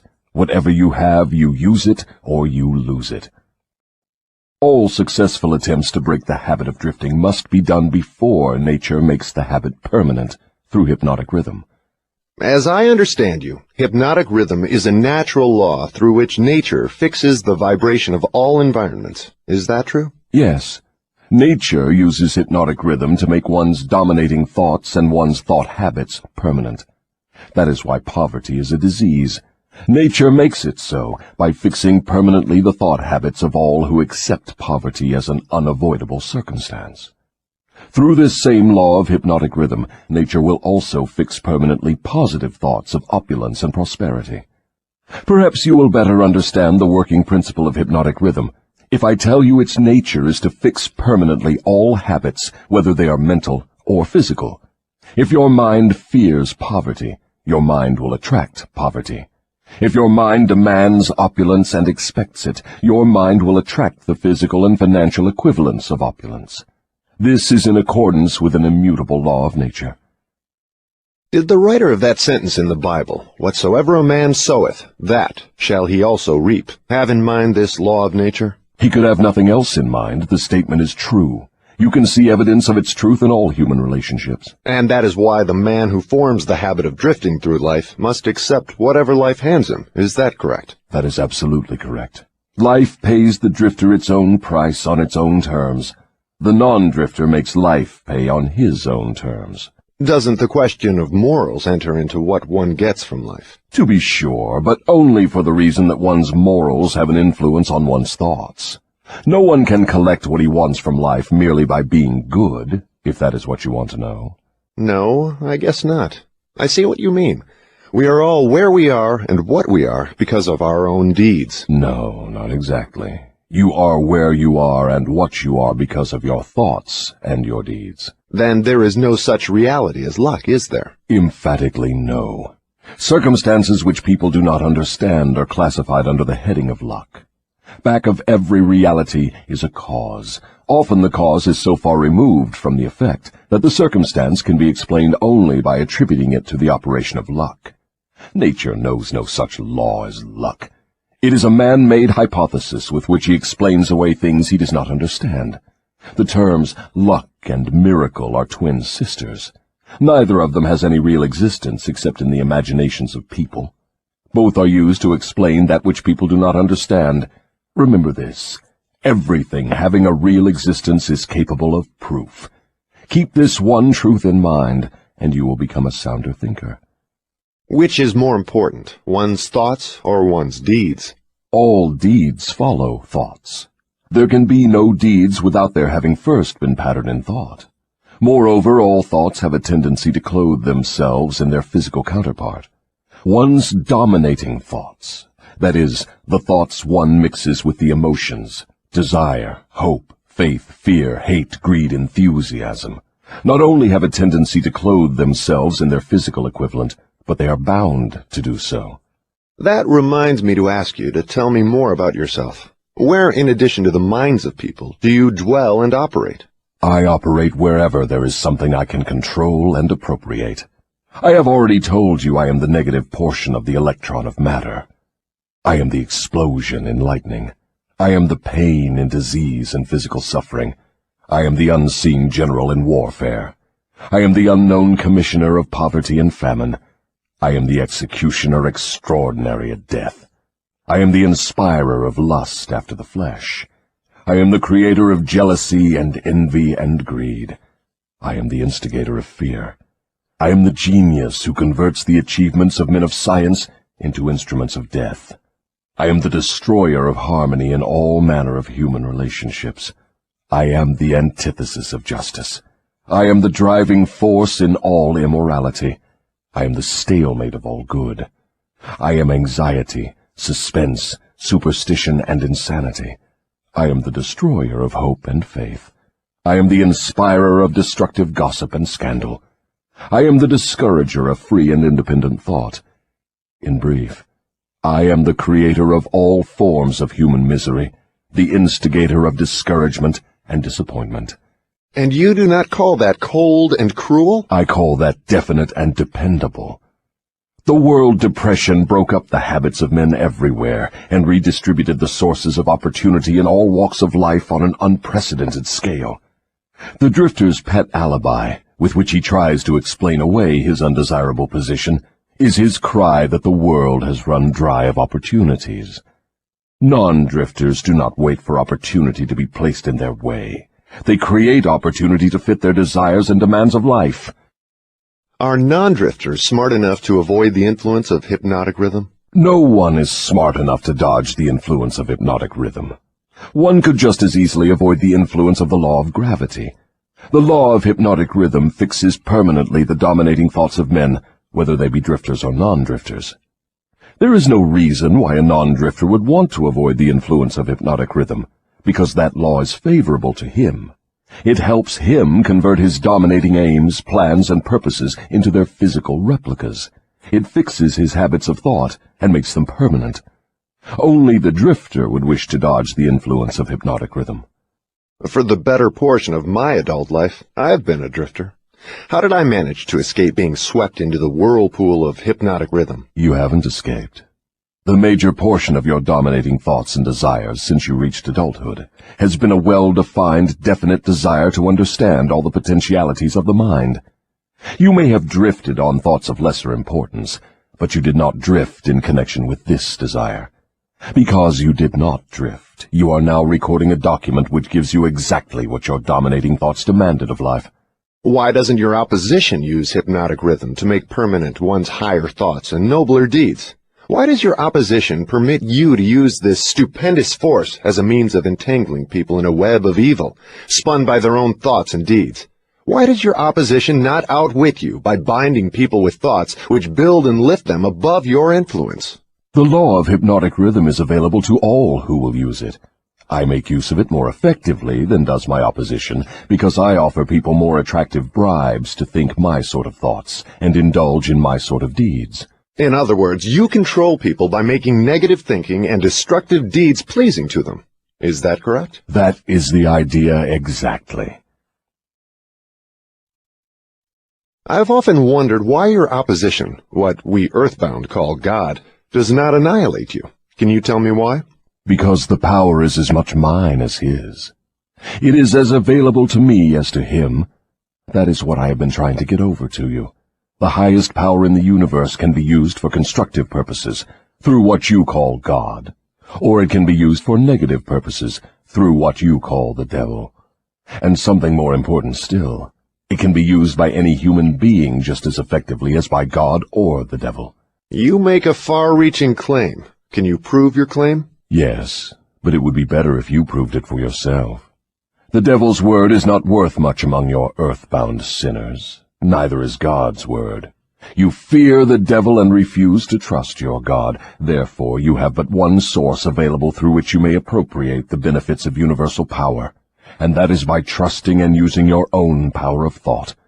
This is the direct road to the universal storehouse of infinite intelligence. There is no other road available to any human being. Why have we Earthbound not found the road to infinite intelligence sooner? Because I have intercepted you and led you off the path by planting in your minds thoughts which destroy your power to use your minds constructively. I have made it attractive to you to use the power of infinite intelligence to attain negative ends, through greed, avarice, lust, envy, and hatred. Remember, your mind attracts that which your mind dwells upon. To divert you away from my opposition, I had only to feed you on thoughts helpful to my cause. If I understand what you are saying, you are admitting that no human being need fear the devil or worry about how to flatter God. That is it precisely. This admission may put a crimp in my style, but I have the satisfaction of knowing it may also slow down my opposition by sending people direct to the source of all power. In other words, if you cannot control people through negative bribes or fear, then you wish to kick over the entire apple cart and show people how to go around God. Are you by any chance in politics, too? Your technique seems frightfully familiar. Am I in politics? If I am not in politics, who do you believe starts depressions and forces people into wars? Surely you would not lay this at the door of my opposition.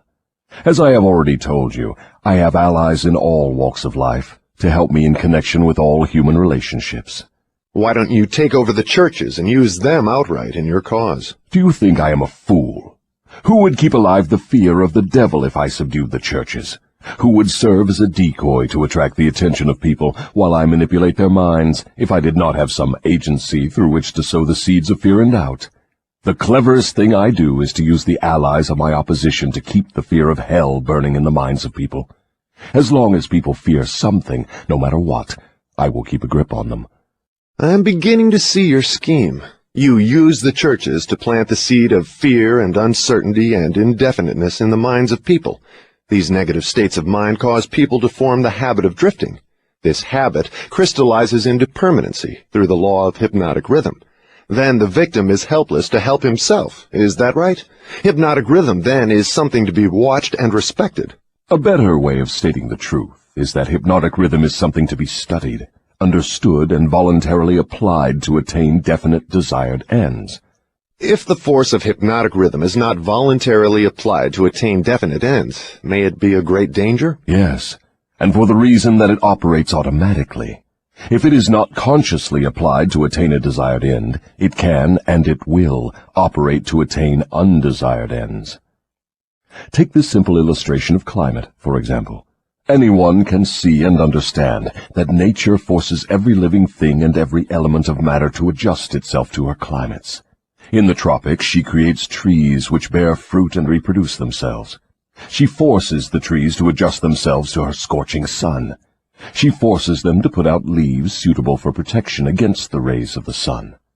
These same trees could not survive if removed to the Arctic regions, where nature has established an entirely different climate. In the colder climate, she creates trees which are adjusted to survive and to reproduce themselves, but they could not survive if transplanted in the tropical regions. In the same manner, nature clothes her animals, giving to those in each different climate a covering suited to their comfort and survival in that climate. In a similar manner, nature forces upon the minds of men the influences of their environment, which are stronger than the individual's own thoughts. Children are forced to take on the nature of all influences of those around them, unless their own thoughts are stronger than the influences. Nature sets up a definite rhythm for every environment, and everything within the range of that rhythm is forced to conform to it. Man alone has the power to establish his own rhythm of thought, providing he exercises this privilege before hypnotic rhythm has forced upon him the influences of his environment. Every home, every place of business, every town and village, and every street and community center has its own definite, discernible rhythm. If you wish to know what a difference there is in the rhythms of streets, take a walk up Fifth Avenue in New York, and then down a street in the slums. All forms of rhythm become permanent with time. Does each individual have his own rhythm of thought? Yes, that is precisely the major difference between individuals. The person who thinks in terms of power, success, opulence, sets up a rhythm which attracts these desirable possessions. The person who thinks in terms of misery, failure, defeat, discouragement, and poverty attracts these undesirable influences. This explains why both success and failure are the result of habit. Habit establishes one's rhythm of thought, and that rhythm attracts the object of one's dominating thoughts. Hypnotic rhythm is something resembling a magnet which attracts things for which it has a magnetic affinity. Is that correct? Yes, that is correct. That is why the poverty-stricken herd themselves into the same communities. It explains that old saying, misery loves company. It also explains why people who begin to succeed in any undertaking find that success multiplies with less effort as time goes on. All successful people use hypnotic rhythm, either consciously or unconsciously, by expecting and demanding success. The demand becomes a habit, hypnotic rhythm takes over the habit, and the law of harmonious attraction translates it into its physical equivalent.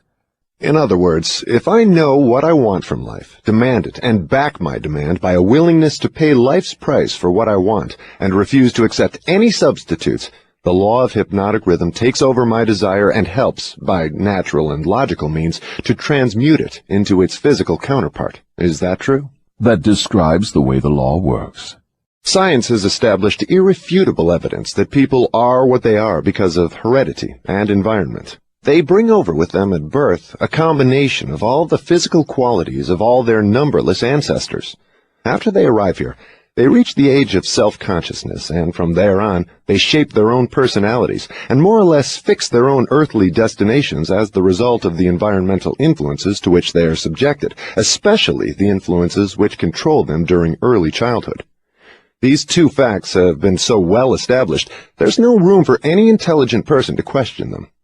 How can hypnotic rhythm change the nature of a physical body, which is a combination of thousands of ancestors who have lived and died before one is born? How can hypnotic rhythm change the influence of one's environment?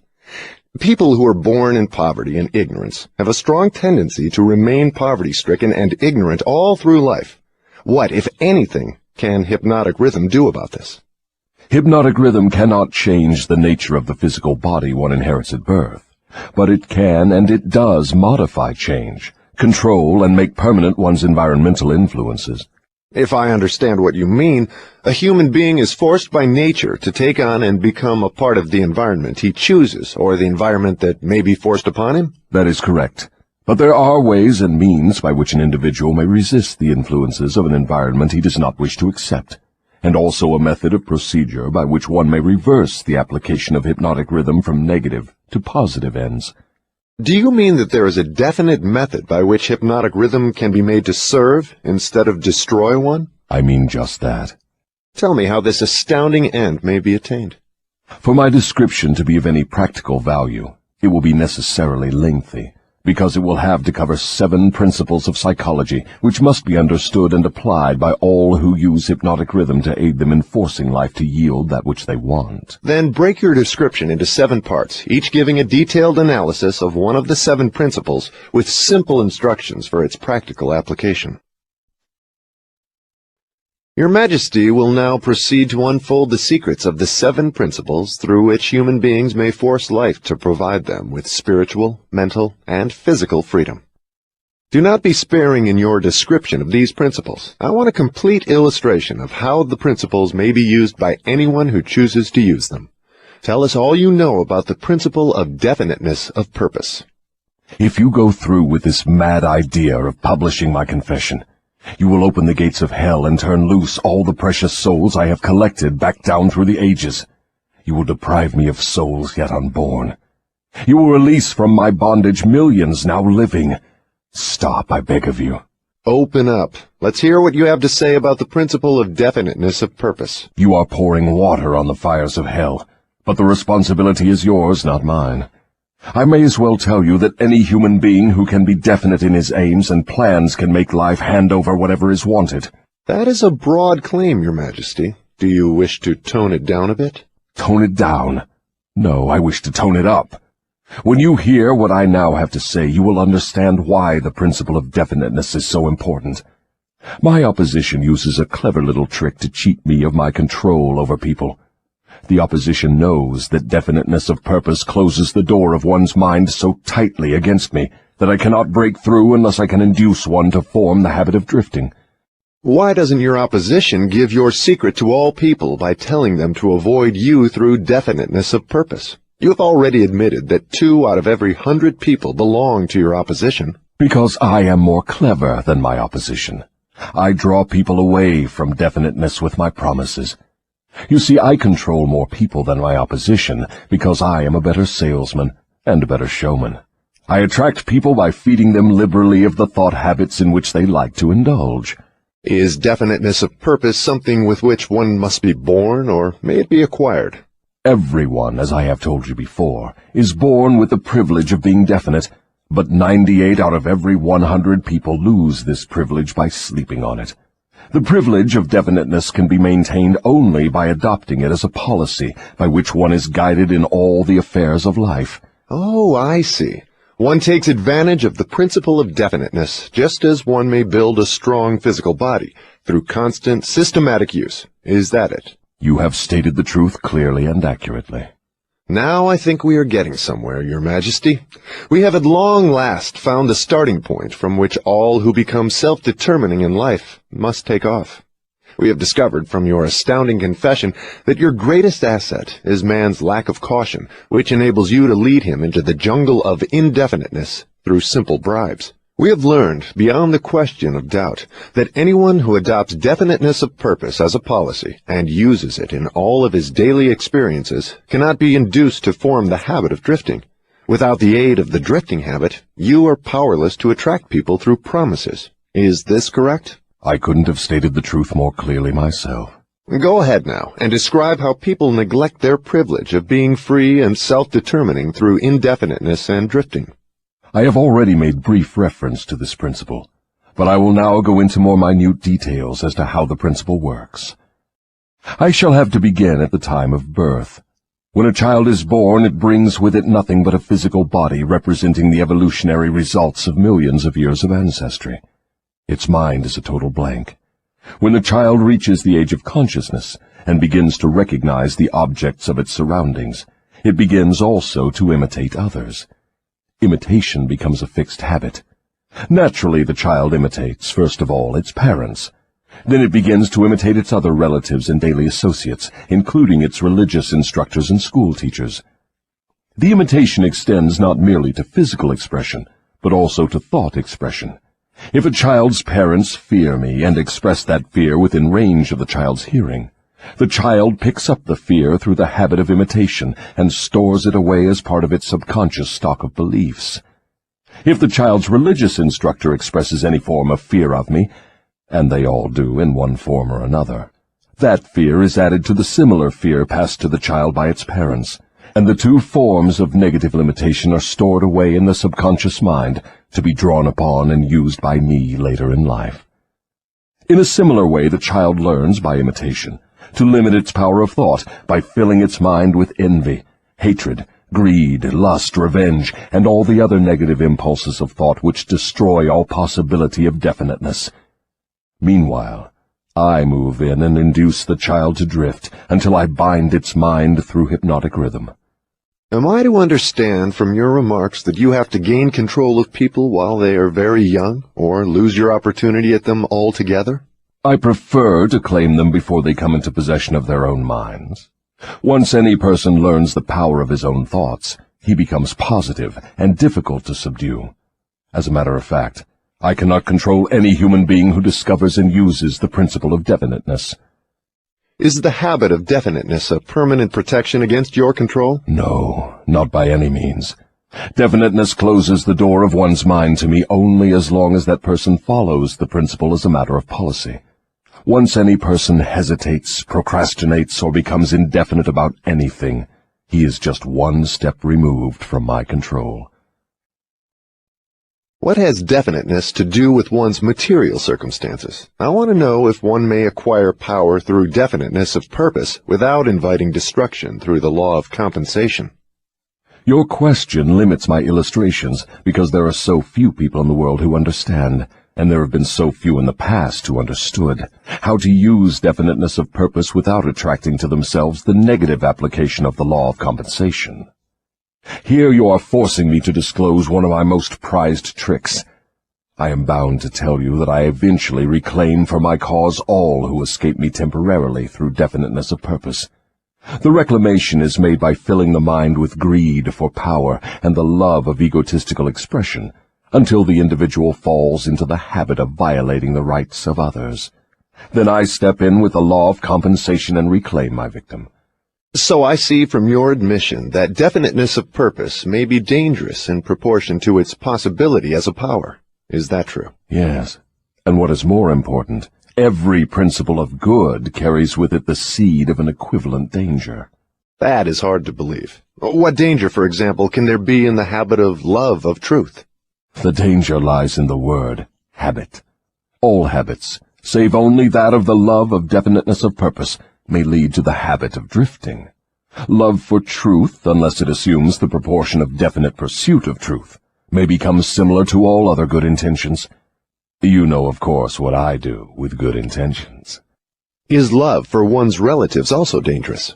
The love for anything or anyone, save only the love of definiteness of purpose, may become dangerous.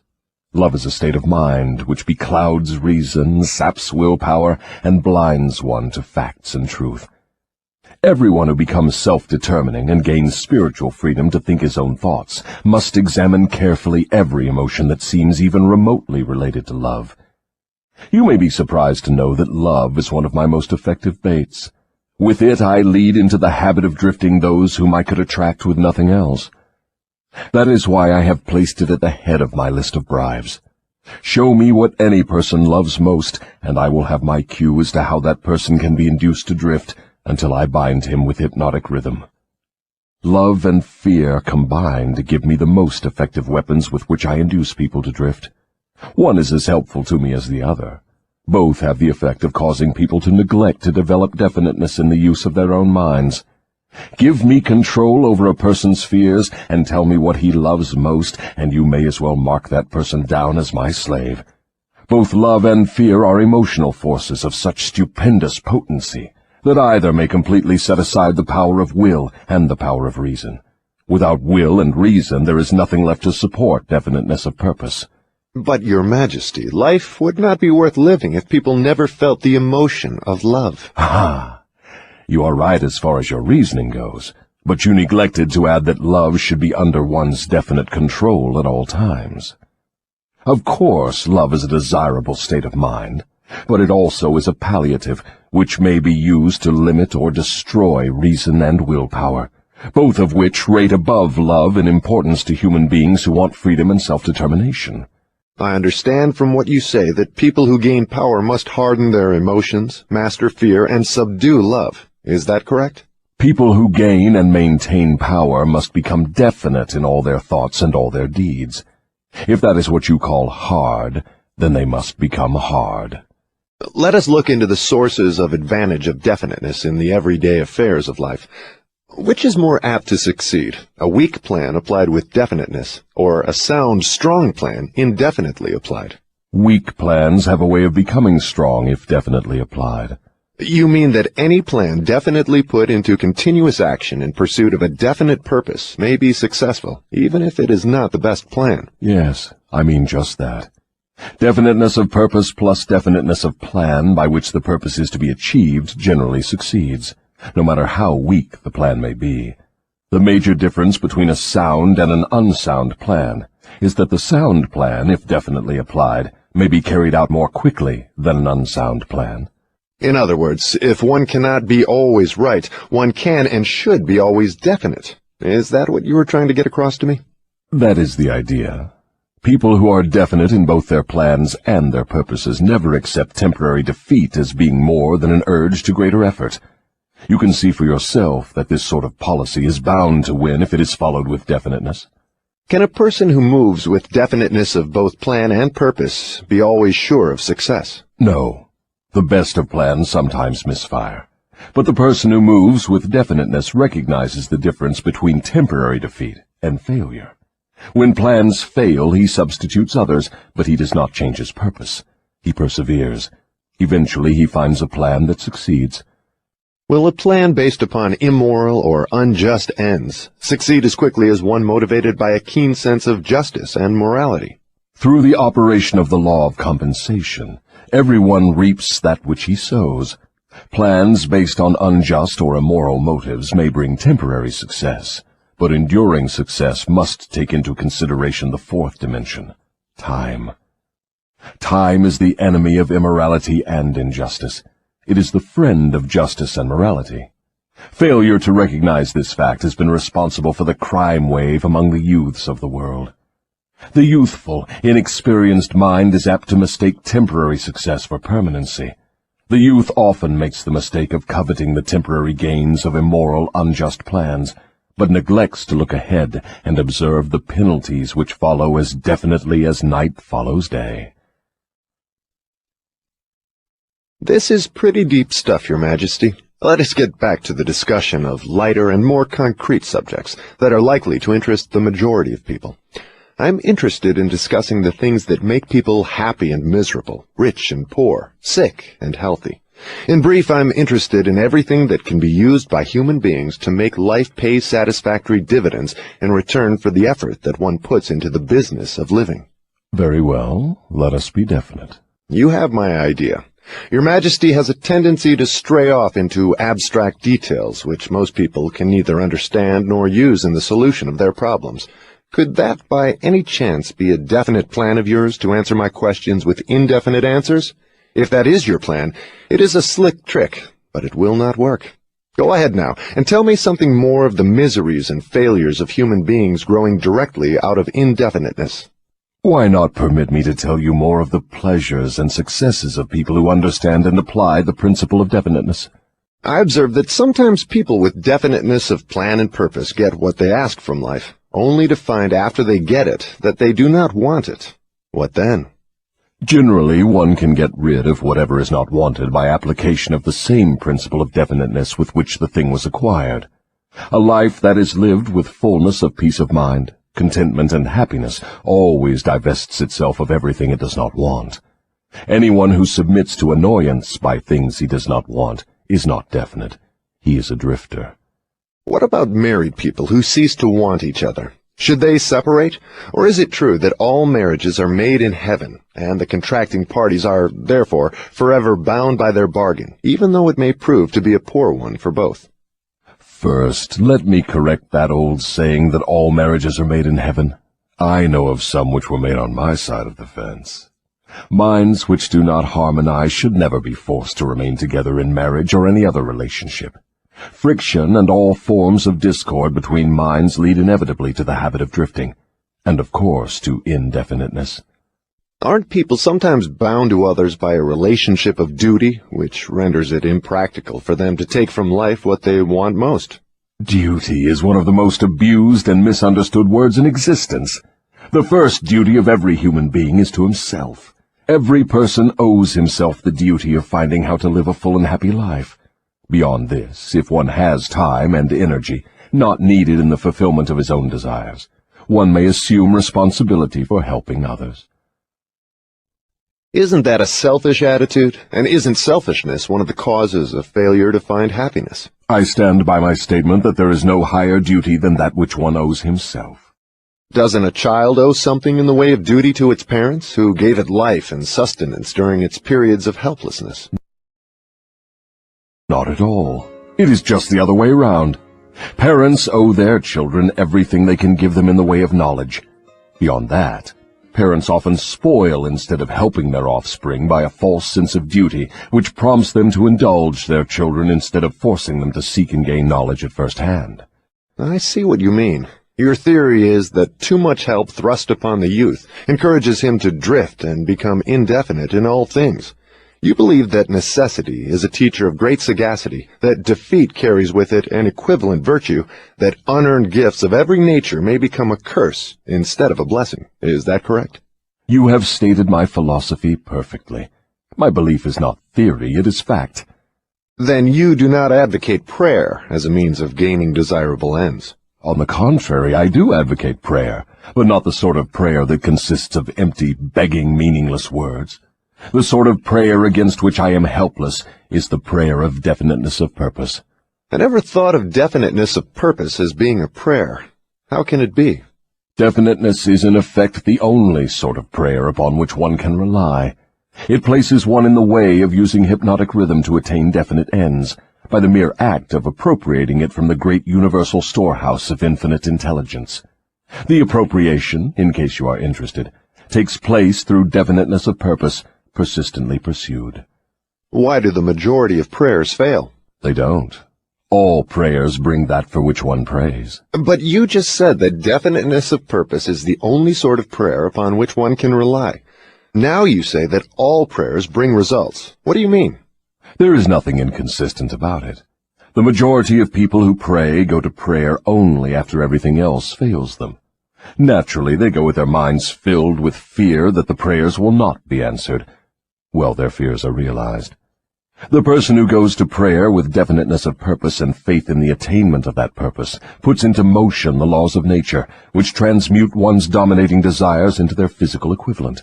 That is all there is to prayer. One form of prayer is negative and brings only negative results. One form is positive and brings definite positive results. Could anything be more simple? People who whine and beg God to assume responsibility for all their troubles and provide them with all the necessities and luxuries of life are too lazy to create what they want and translate it into existence through the power of their own minds. When you hear a person praying for something that he should procure through his own efforts, you may be sure you are listening to a drifter. Infinite intelligence favors only those who understand and adapt themselves to her laws. She makes no discrimination because of fine character or pleasing personality. These things help people negotiate their way through life more harmoniously with one another. But the source from which prayer is answered is not impressed by fine feathers. Nature's law is, know what you want, adapt yourself to my laws, and you shall have it. Does that harmonize with the teachings of Christ? Perfectly. Also, it harmonizes with the teachings of all truly great philosophers. Is your theory of definiteness in harmony with the philosophy of man of science? Definiteness is the major difference between a scientist and a drifter.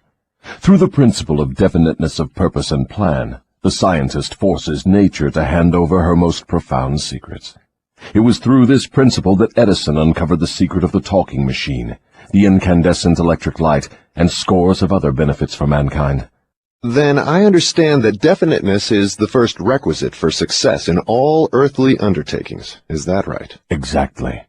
Anything which teaches people to examine facts and coordinate them into definite plans through accurate thinking is hard on my profession. If this thirst for definite knowledge now spreading over the world keeps up, my business will be shot to pieces within the next few centuries. I thrive on ignorance, superstition, intolerance, and fear. But I cannot stand up under definite knowledge properly organized into definite plans in the minds of people who think for themselves. Why don't you take over omnipotence and manage the whole works in your own way? You might as well ask why the negative portion of the electron doesn't take over the positive portion and run the entire works. The answer is that both the positive and the negative charges of energy are necessary to the existence of the electron. One is balanced equally against the other, stalemated as it were. So it is with what you call omnipotence and I. We represent the positive and the negative forces of the entire system of universes, and we are equally balanced one against the other. If this power of balance were shifted the slightest degree, the whole system of universes would become quickly reduced to a mass of inert matter. Now you know why I cannot take over the whole show and run it my way. If what you say is true, you have exactly the same power as omnipotence. Is that true? That is correct. My opposition, you call it omnipotence, expresses itself through the forces which you call good, the positive forces of nature. I express myself through the forces you call bad, the negative forces. Both good and bad are coincidental with existence. One is as important as the other. Then the doctrine of predestination is sound. People are born to success or failure, misery or happiness, to be good or bad, and they have nothing to do with this, nor can they modify their natures. Is that your claim? Emphatically not. Every human being has a wide range of choice in both his thoughts and his deeds. Every human being can use his brain for the reception and the expression of positive thoughts, or he can use it for the expression of negative thoughts. His choice in this important matter shapes his entire life. From what you have said, I gather the idea that human beings have more freedom of expression than either you or your opposition. Is that correct? That is true. Omnipotence and I are bound by immutable laws of nature. We cannot express ourselves in any manner not conforming to these laws. Then it is true that man has rights and privileges not available to either omnipotence or the devil. Is that the truth? Yes, that is true. But you might well have added that man is not yet fully awakened to the realization of this potential power. Man still regards himself as something resembling the worms in the dust. when in reality he has more power than all other living things combined.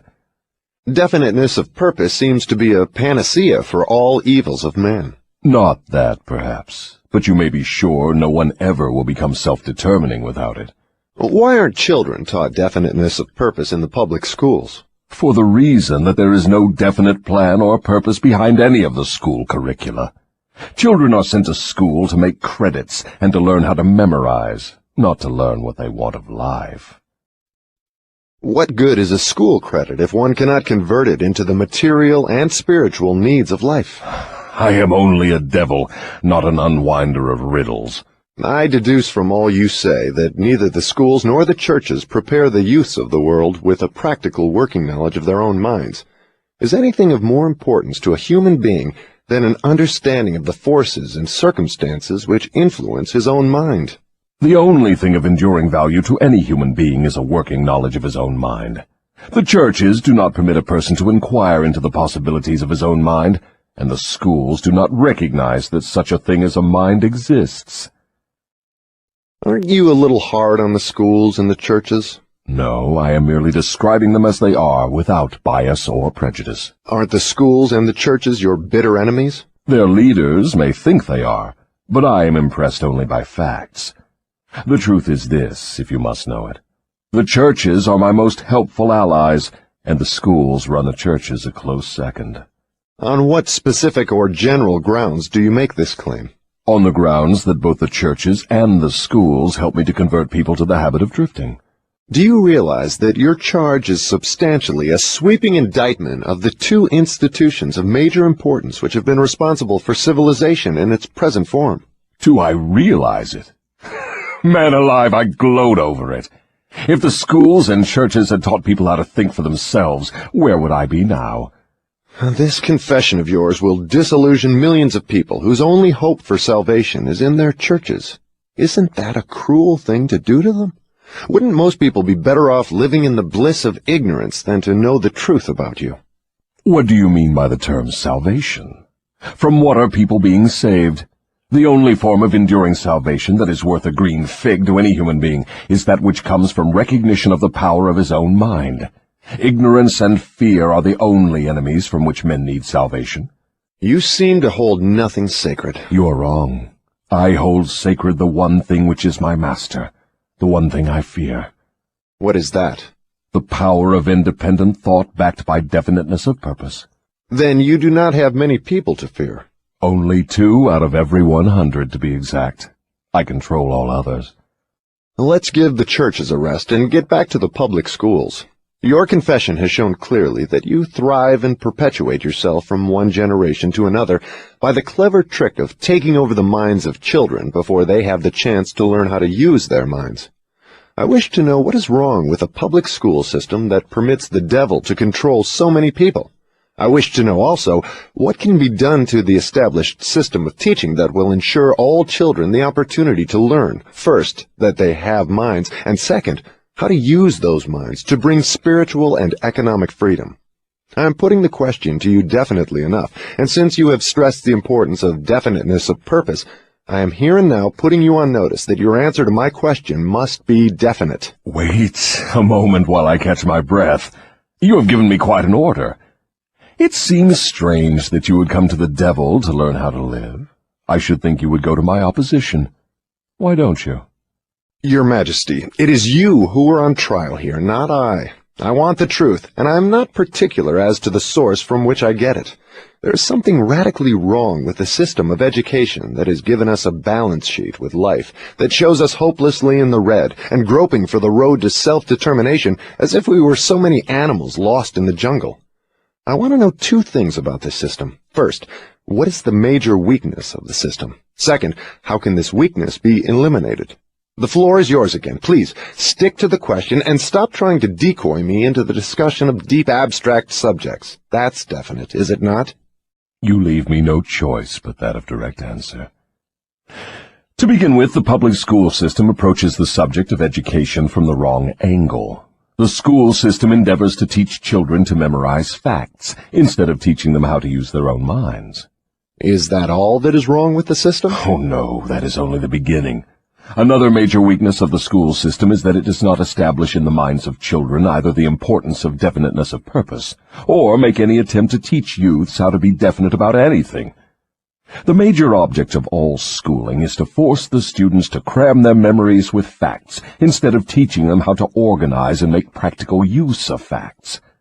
This cramming system centers the attention of students on the accumulation of credits, but overlooks the important question of how to use knowledge in the practical affairs of life. This system turns out graduates whose names are inscribed upon parchment certificates, but whose minds are empty of self-determination. The school system got off to a bad start at the beginning. The schools began as institutions of higher learning, operated entirely for the select few whose wealth and family entitled them to education. Thus, the entire school system was evolved by beginning at the top and working back down to the bottom. It is no wonder the system neglects to teach children the importance of definiteness of purpose, when the system itself has literally evolved through indefiniteness. What would correct this weakness of the public school system? Let's not complain of the weakness of the system unless we are prepared to offer a practical remedy with which it can be corrected. In other words, while we are discussing the importance of definiteness of plan and purpose, let us take our own medicine and be definite. Why don't you lay off the schools and churches and save yourself plenty of trouble? Don't you know that you are poking your nose into the affairs of the two forces that control the world? Suppose you do show up the schools and the churches as being weak and inadequate for the needs of human beings. What then? With what are you going to replace these two institutions? Stop trying to evade my questions by the old trick of asking a counter-question. I do not propose to replace the schools and churches, but I do propose to find out, if I can, how these organized forces can be modified so that they will serve people instead of keeping them in ignorance. Go ahead now and give me a detailed catalog of all the changes in the public school system which would improve it.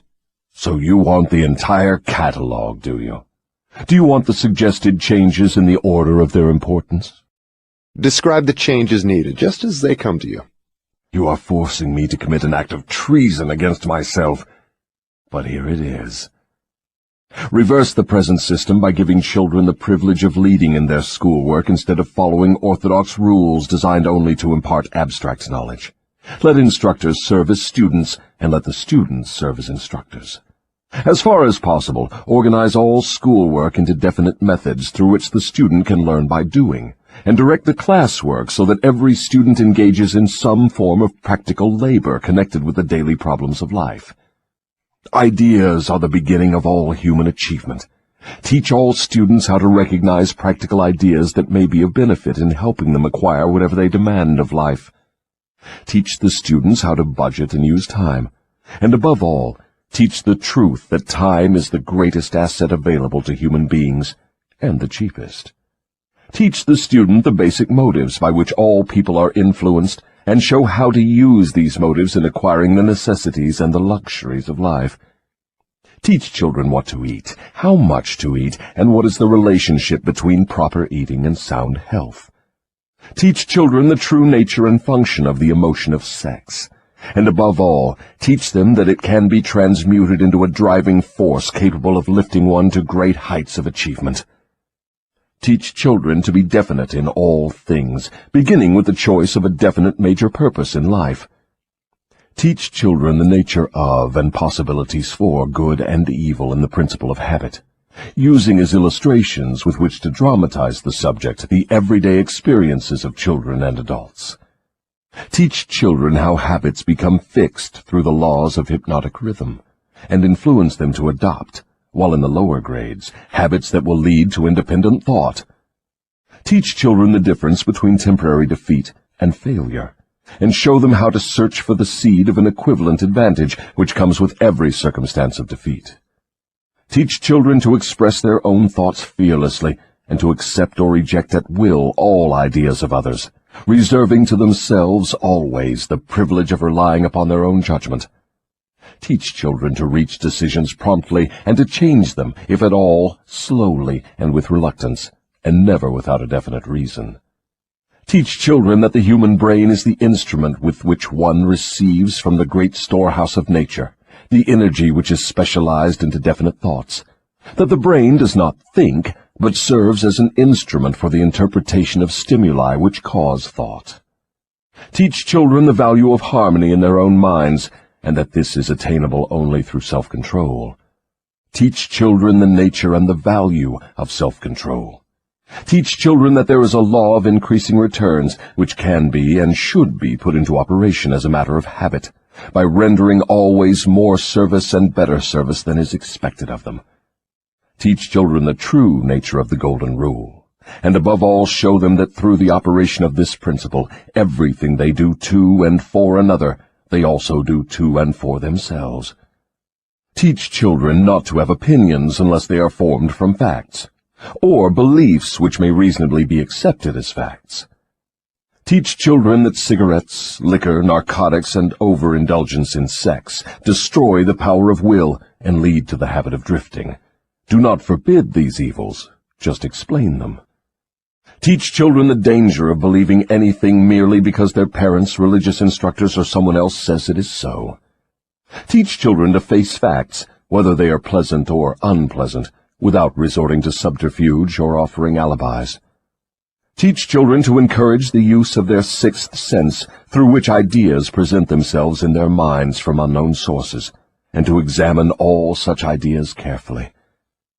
Teach children the full import of the law of compensation as it was interpreted by Ralph Waldo Emerson, and show them how the law works in the small, everyday affairs of life. Teach children that definiteness of purpose, backed by definite plans persistently and continuously applied, is the most efficacious form of prayer available to human beings. Teach children that the space they occupy in the world is measured definitely by the quality and quantity of useful service they render the world. Teach children there is no problem which does not have an appropriate solution, and that the solution often may be found in the circumstance creating the problem. Teach children that their only real limitations are those which they set up or permit others to establish in their own minds. Teach them that man can achieve whatever man can conceive and believe. Teach children that all schoolhouses and all textbooks are elementary implements which may be helpful in the development of their minds, but that the only school of real value is the great university of life, wherein one has the privilege of learning from experience. Teach children to be true to themselves at all times, and since they cannot please everybody, therefore to do a good job of pleasing themselves. That is an imposing list, but it seems conspicuous by the fact it ignores practically every subject now taught in the public schools. Was that intended? Yes. You asked for a list of suggested changes in public school curricula which would benefit children. Well, that is what you got. Some of the changes you suggest are so unorthodox they would shock most of the educators of today, wouldn't they? Most of the educators of today need to be shocked. A good sound shock often helps the brain that has been atrophied by habit. Would the changes you suggest for the public schools give children immunity against the habit of drifting? Yes, that is one of the results the changes would bring, but there are others, too. How could the suggested changes be forced into the public school system? You know, of course, it is as difficult to get a new idea into an educator's brain as it is to interest a religious leader in modifying religion so it will help people to get more from life.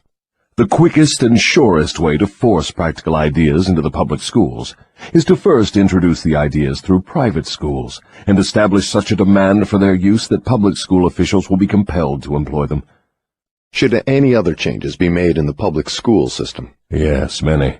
Among other changes needed in all public school programs is the addition of a complete course of training in the psychology of harmonious negotiation between people.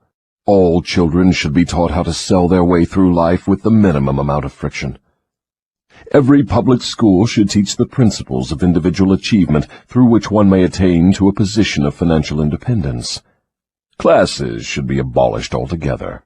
They should be replaced by the round table or conference system, such as businessmen employ. All students should receive individual instruction and guidance in connection with subjects which cannot be properly taught in groups. Every school should have an auxiliary group of instructors consisting of business and professional people, scientists, artists, engineers, and newspapermen, each of whom would impart to all the students a practical working knowledge of his own profession, business, or occupation.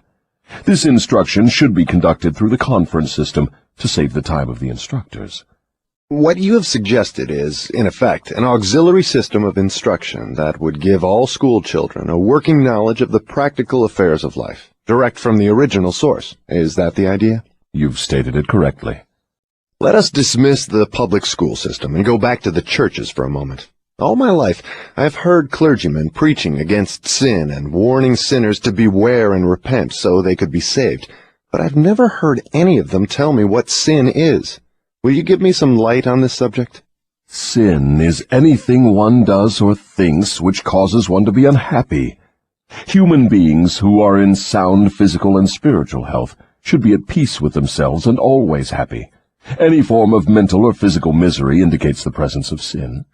Name some of the common forms of sin. It is a sin to overeat, because that leads to ill health and misery. It is a sin to overindulge in sex, because that breaks down one's willpower and leads to the habit of drifting. It is a sin to permit one's mind to be dominated by negative thoughts of envy, greed, fear, hatred, intolerance, vanity, self-pity, or discouragement, because these states of mind lead to the habit of drifting. It is a sin to cheat, lie, and steal, because these habits destroy self-respect, subdue one's conscience, and lead to unhappiness. It is a sin to remain in ignorance, because that leads to poverty and loss of self-reliance. It is a sin to accept from life anything one does not want, because that indicates an unpardonable neglect to use the mind. Is it a sin for one to drift through life without definite aim, plan, or purpose? Yes, because this habit leads to poverty and destroys the privilege of self-determination. It also deprives one of the privilege of using his own mind as a medium of contact with infinite intelligence. Are you the chief inspirer of sin? Yes. It is my business to gain control of the minds of people in every way possible. Can you control the mind of a person who commits no sin? I cannot, because that person never permits his mind to be dominated by any form of negative thought. I cannot enter the mind of one who never sins, let alone control it. What is the commonest and most destructive of all sins? Fear and ignorance. Have you nothing else to add to the list? There is nothing else to be added. What is faith? It is a state of mind wherein one recognizes and uses the power of positive thought as a medium by which one contacts and draws upon the universal store of infinite intelligence at will. In other words, faith is the absence of all forms of negative thought. Is that the idea? Yes, that is another way of describing it. Has a drifter the capacity to use faith? He may have the capacity, but he does not use it. Everyone has the potential power to clear his mind of all negative thoughts, and thereby avail himself of the power of faith.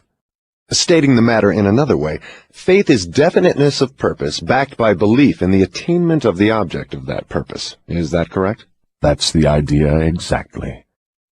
What preparation must one undergo before being able to move with definiteness of purpose at all times? One must gain mastery over self. This is the second of the 7 principles. The person who is not master of himself can never be master of others. Lack of self-mastery is, of itself, the most destructive form of indefiniteness. Where should one begin when making a start at control over self? By mastering the 3 appetites responsible for most of one's lack of self-discipline. The 3 appetites are 1. The desire for food, 2. The desire for expression of sex, 3. The desire to express loosely organized opinions. Does man have other appetites which need control? Yes, many of them. But these 3 are the ones which should be conquered first.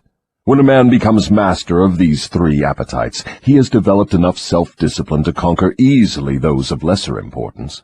But these are natural appetites. They must be indulged if one is to be healthy and happy. To be sure, they are natural appetites, but they are also dangerous, because people who have not mastered themselves overfeed the appetites. Self-mastery contemplates sufficient control over the appetites to enable one to feed them what they need and withhold food not needed. Your viewpoint is both interesting and educational. Describe the details through which I may understand how and under what circumstances people overfeed the appetites. Take the desire for physical food, for example. The majority of people are so weak in self-discipline they fill their stomachs with combinations of rich food which please the taste but overwork the organs of digestion and elimination. They pour into their stomachs both quantity and combinations of food which the body chemist can dispose of only by converting the food into deadly toxic poisons. These poisons clog and stagnate the body's sewer system until it slows down in its work of elimination of waste matter. After a while, the sewer system stops working altogether, and the victim has what he calls constipation. By that time, he is ready for the hospital. Auto-intoxication, or body sewer poisoning, takes the machinery of the brain and rolls it into something resembling a wad of putty. The victim then becomes sluggish in his physical movements and mentally irritable and fussy. If he could only take one good look at and one bad smell of his sewer system, he would be ashamed to look himself in the face. City sewers are not the pleasantest of places when they become overloaded or clogged, but they are clean and sweet compared with the intestinal sewer when it has been overloaded or clogged. This is not a pretty story to be associated with the pleasant and necessary act of eating, but that is where it belongs, because overeating and wrong food combinations are the evils which cause auto-intoxication. People who eat wisely and keep their body sewers clean handicap me, because a clean body sewer generally means a sound body and a brain that functions properly. Imagine, if your imagination can be stretched that far, how any human being could move with definiteness of purpose with his body sewer filled with enough poison to kill 100 people if it were injected into their bloodstream directly. And all this trouble is the result of lack of control over the physical appetite for food. Well, if you wish to be absolutely correct, you should say that improper eating is responsible for the majority of the ills of the body, and practically all headaches. If you want proof of this, select 100 people suffering with headaches and give each of them a thorough washing out of their body sewer systems with a high enema, and observe that no fewer than 95 of the headaches will disappear within a few minutes after the sewers have been cleaned. From all you say about the intestinal tract, I gather the impression that mastery over the physical appetite for food means also mastery over the habit of neglecting to keep the intestines clean. Yes, that is true. It is just as important to eliminate the waste matter of the body and the unused portions of food as it is to take the right amount and the correct combinations of food. I never thought of auto-intoxication as being one of your devices of control over people, and I am utterly shocked to know how many people are victims of this subtle enemy. Let's hear what you have to say of the other two appetites. Well, take the desire for sex expression. Now there is a force with which I master the weak and the strong, the old and the young, the ignorant and the wise. In fact, I master all who neglect to master sex.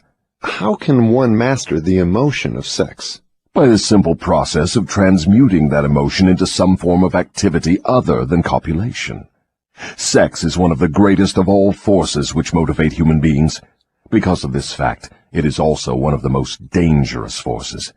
If humans would control their sex desires and transmute them into a driving force with which to carry on their occupation, that is, if they spent on their work 1/2 the time they dissipate in pursuit of sex, they would never know poverty. Do I understand you to imply there is a relationship between sex and poverty? Yes, where sex is not under definite control. If allowed to run its natural course, sex will quickly lead one into the habit of drifting. Is there any relationship between sex and leadership? Yes, all great leaders in every walk of life are highly sexed, but they follow the habit of controlling their sex desires, switching them into a driving force behind their occupation. Is the habit of overindulgence in sex as dangerous as the habit of taking narcotics or liquor? There is no difference between these habits. Both lead to hypnotic control through the habit of drifting. Why does the world look upon sex as something vulgar? Because of the vulgar abuse people have made of this emotion. It is not sex that is vulgar. It is the individual who neglects or refuses to control and guide it. Do you mean by your statement that one should not indulge the desire for sex? No, I mean that sex, like all other forces available to man, should be understood, mastered, and made to serve man. The desire for sex expression is as natural as the desire for food. The desire can no more be killed than one can entirely stop a river from flowing. If the emotion of sex is shut off from the natural mode of expression, it will break out in some other, less desirable form, just as a river will, if dammed, break through and flow around the dam. The person who has self-discipline understands the emotion of sex, respects it, and learns to control and transmute it into constructive activities. Just what damage is there in overindulgence of sex? The greatest damage is that it depletes the source of man's greatest driving force and wastes, without adequate compensation, man's creative energy. It dissipates energy needed by nature to maintain physical health. Sex is nature's most useful therapeutic force. It depletes the magnetic energy which is the source of an attractive, pleasing personality. It removes the sparkle from one's eyes and sets up discord in the tone of one's voice. It destroys enthusiasm, subdues ambition, and leads inevitably to the habit of drifting on all subjects. I would like for you to answer my question in another way, by telling me what beneficial ends the emotion of sex may be made to attain if mastered and transmuted. Controlled sex supplies the magnetic force that attracts people to one another. It is the most important factor of a pleasing personality. It gives quality to the tone of voice, and enables one to convey through the voice any feeling desired. It serves, as nothing else can serve, to give motive power to one's desires. It keeps the nervous system charged with the energy needed to carry on the work of maintaining the body. It sharpens the imagination, and enables one to create useful ideas. It gives quickness and definiteness to one's physical and mental movements. It gives one persistence and perseverance in the pursuit of one's major purpose in life. It is a great antidote for all fear. It gives one immunity against discouragement. It helps to master laziness and procrastination. It gives one physical and mental endurance while undergoing any form of opposition or defeat. It gives one the fighting qualities necessary under all circumstances for self-defense. In brief, it makes winners and not quitters. Are those all the advantages you claim for controlled sex energy? No, they are only some of the more important benefits it provides. Perhaps some will believe the greatest of all the virtues of sex is that it is nature's method of perpetuation of all living things. This alone should remove all thought that sex is vulgar. I gather from what you say that the emotion of sex is a virtue, not a fault. It is a virtue when controlled and directed to the attainment of desirable ends. It is a fault when neglected and permitted to lead to acts of lust. Why aren't these truths taught to children by their parents in the public schools? The neglect is due to ignorance of the real nature of sex. It is just as necessary in maintaining health for one to understand and properly use the emotion of sex as it is to keep the body's sewer system clean. Both subjects should be taught in all public schools and all homes where there are children. Wouldn't the majority of parents need instruction on the proper function and use of sex before they could intelligently teach their children? Yes, and so would the public school teachers. What relative position of importance would you give to the need for accurate knowledge on the subject of sex? It is next to the top of the list. There is but one thing of greater importance to human beings. That is accurate thought. Do I understand you to say that knowledge of the true functions of sex and ability to think accurately are the two things of greatest importance to mankind? That is what I intend you to understand. Accurate thinking comes first, because it is the solution to all man's problems, the answer to all his prayers, the source of opulence and all material possessions. Accurate thinking is aided by properly controlled and directed sex emotion, because sex emotion is the same energy as that with which one thinks. It begins with those who desire self-determination sufficiently to be willing to pay its price. No one can be entirely free, spiritually, mentally, physically, and economically, without learning the art of accurate thinking. No one can learn to think accurately without including, as a part of the needed knowledge, information on the control of sex emotion through transmutation. It will be a great surprise to many people to learn there is so close a relationship between thinking and sex emotion. Tell us now about the third appetite, and let's see what it has to do with self-discipline. The habit of expressing loosely organized opinions is one of the most destructive of habits. Its destructiveness consists in its tendency to influence people to guess instead of searching for the facts when they form opinions, create ideas, or organize plans. The habit develops a grasshopper mind, one that jumps from one thing to another but never completes anything. And, of course, carelessness in the expression of opinions leads to the habit of drifting. From there it is only a step or two until one is bound by the law of hypnotic rhythm, which automatically prohibits accurate thinking. What other disadvantages are there in free expression of opinions? The person who talks too much informs the world of his aims and plans, and gives to others the opportunity to profit by his ideas. Wise men keep their plans to themselves, and refrain from expressing uninvited opinions. This prevents others from appropriating their ideas, and makes it difficult for others to interfere with their plans. Why do so many people indulge in the habit of expressing uninvited opinions? The habit is one way of expressing egotism and vanity. The desire for self-expression is inborn in people.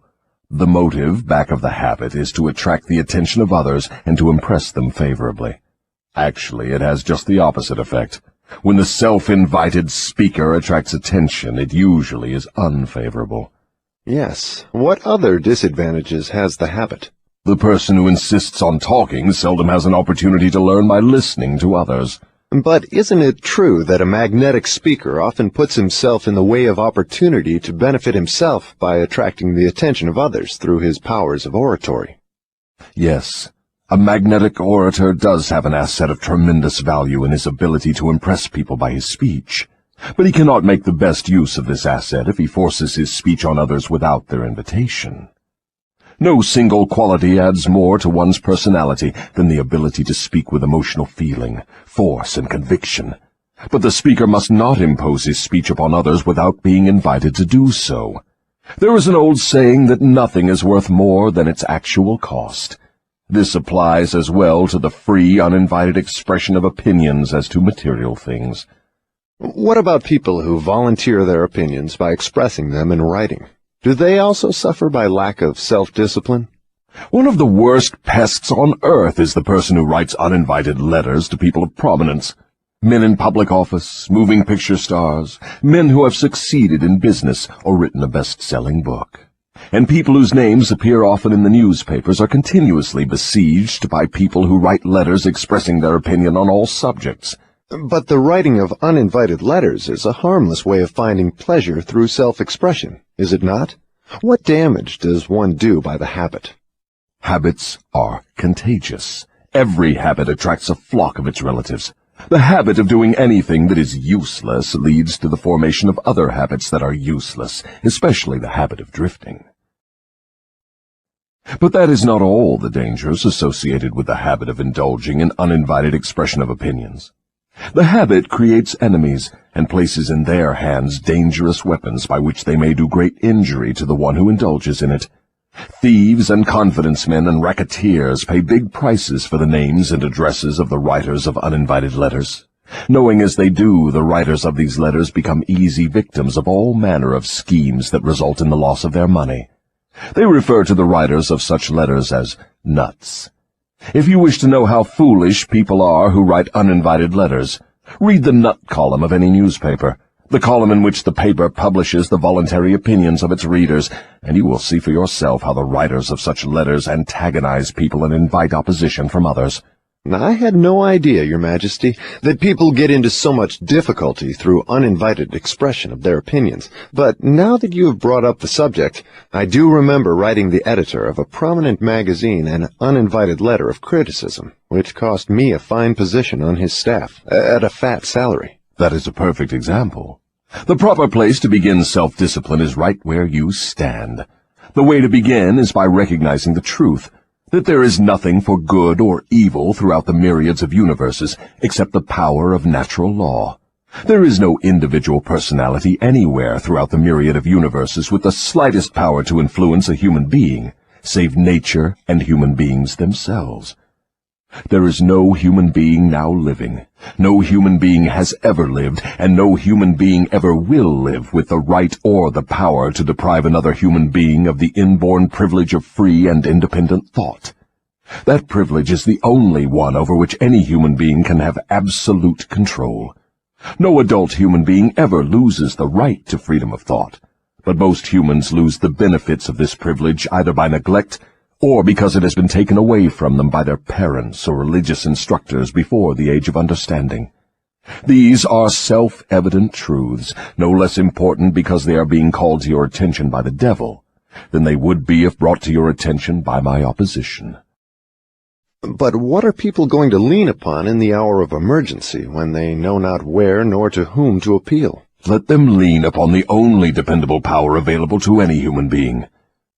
And what is that? Themselves. The power of their own thoughts. The only power they can control and may rely upon. The only power which cannot be perverted, colored, modified, or falsified by their dishonest fellow human beings. All you say seems logical, but why must I come to the devil to discover such profound truths? Let's get back to the 7 principles. You've already disclosed enough information to show clearly that the secret of how to break the power of hypnotic rhythm is wrapped in the 7 principles. You have shown, too, that the most important of these principles is self-discipline.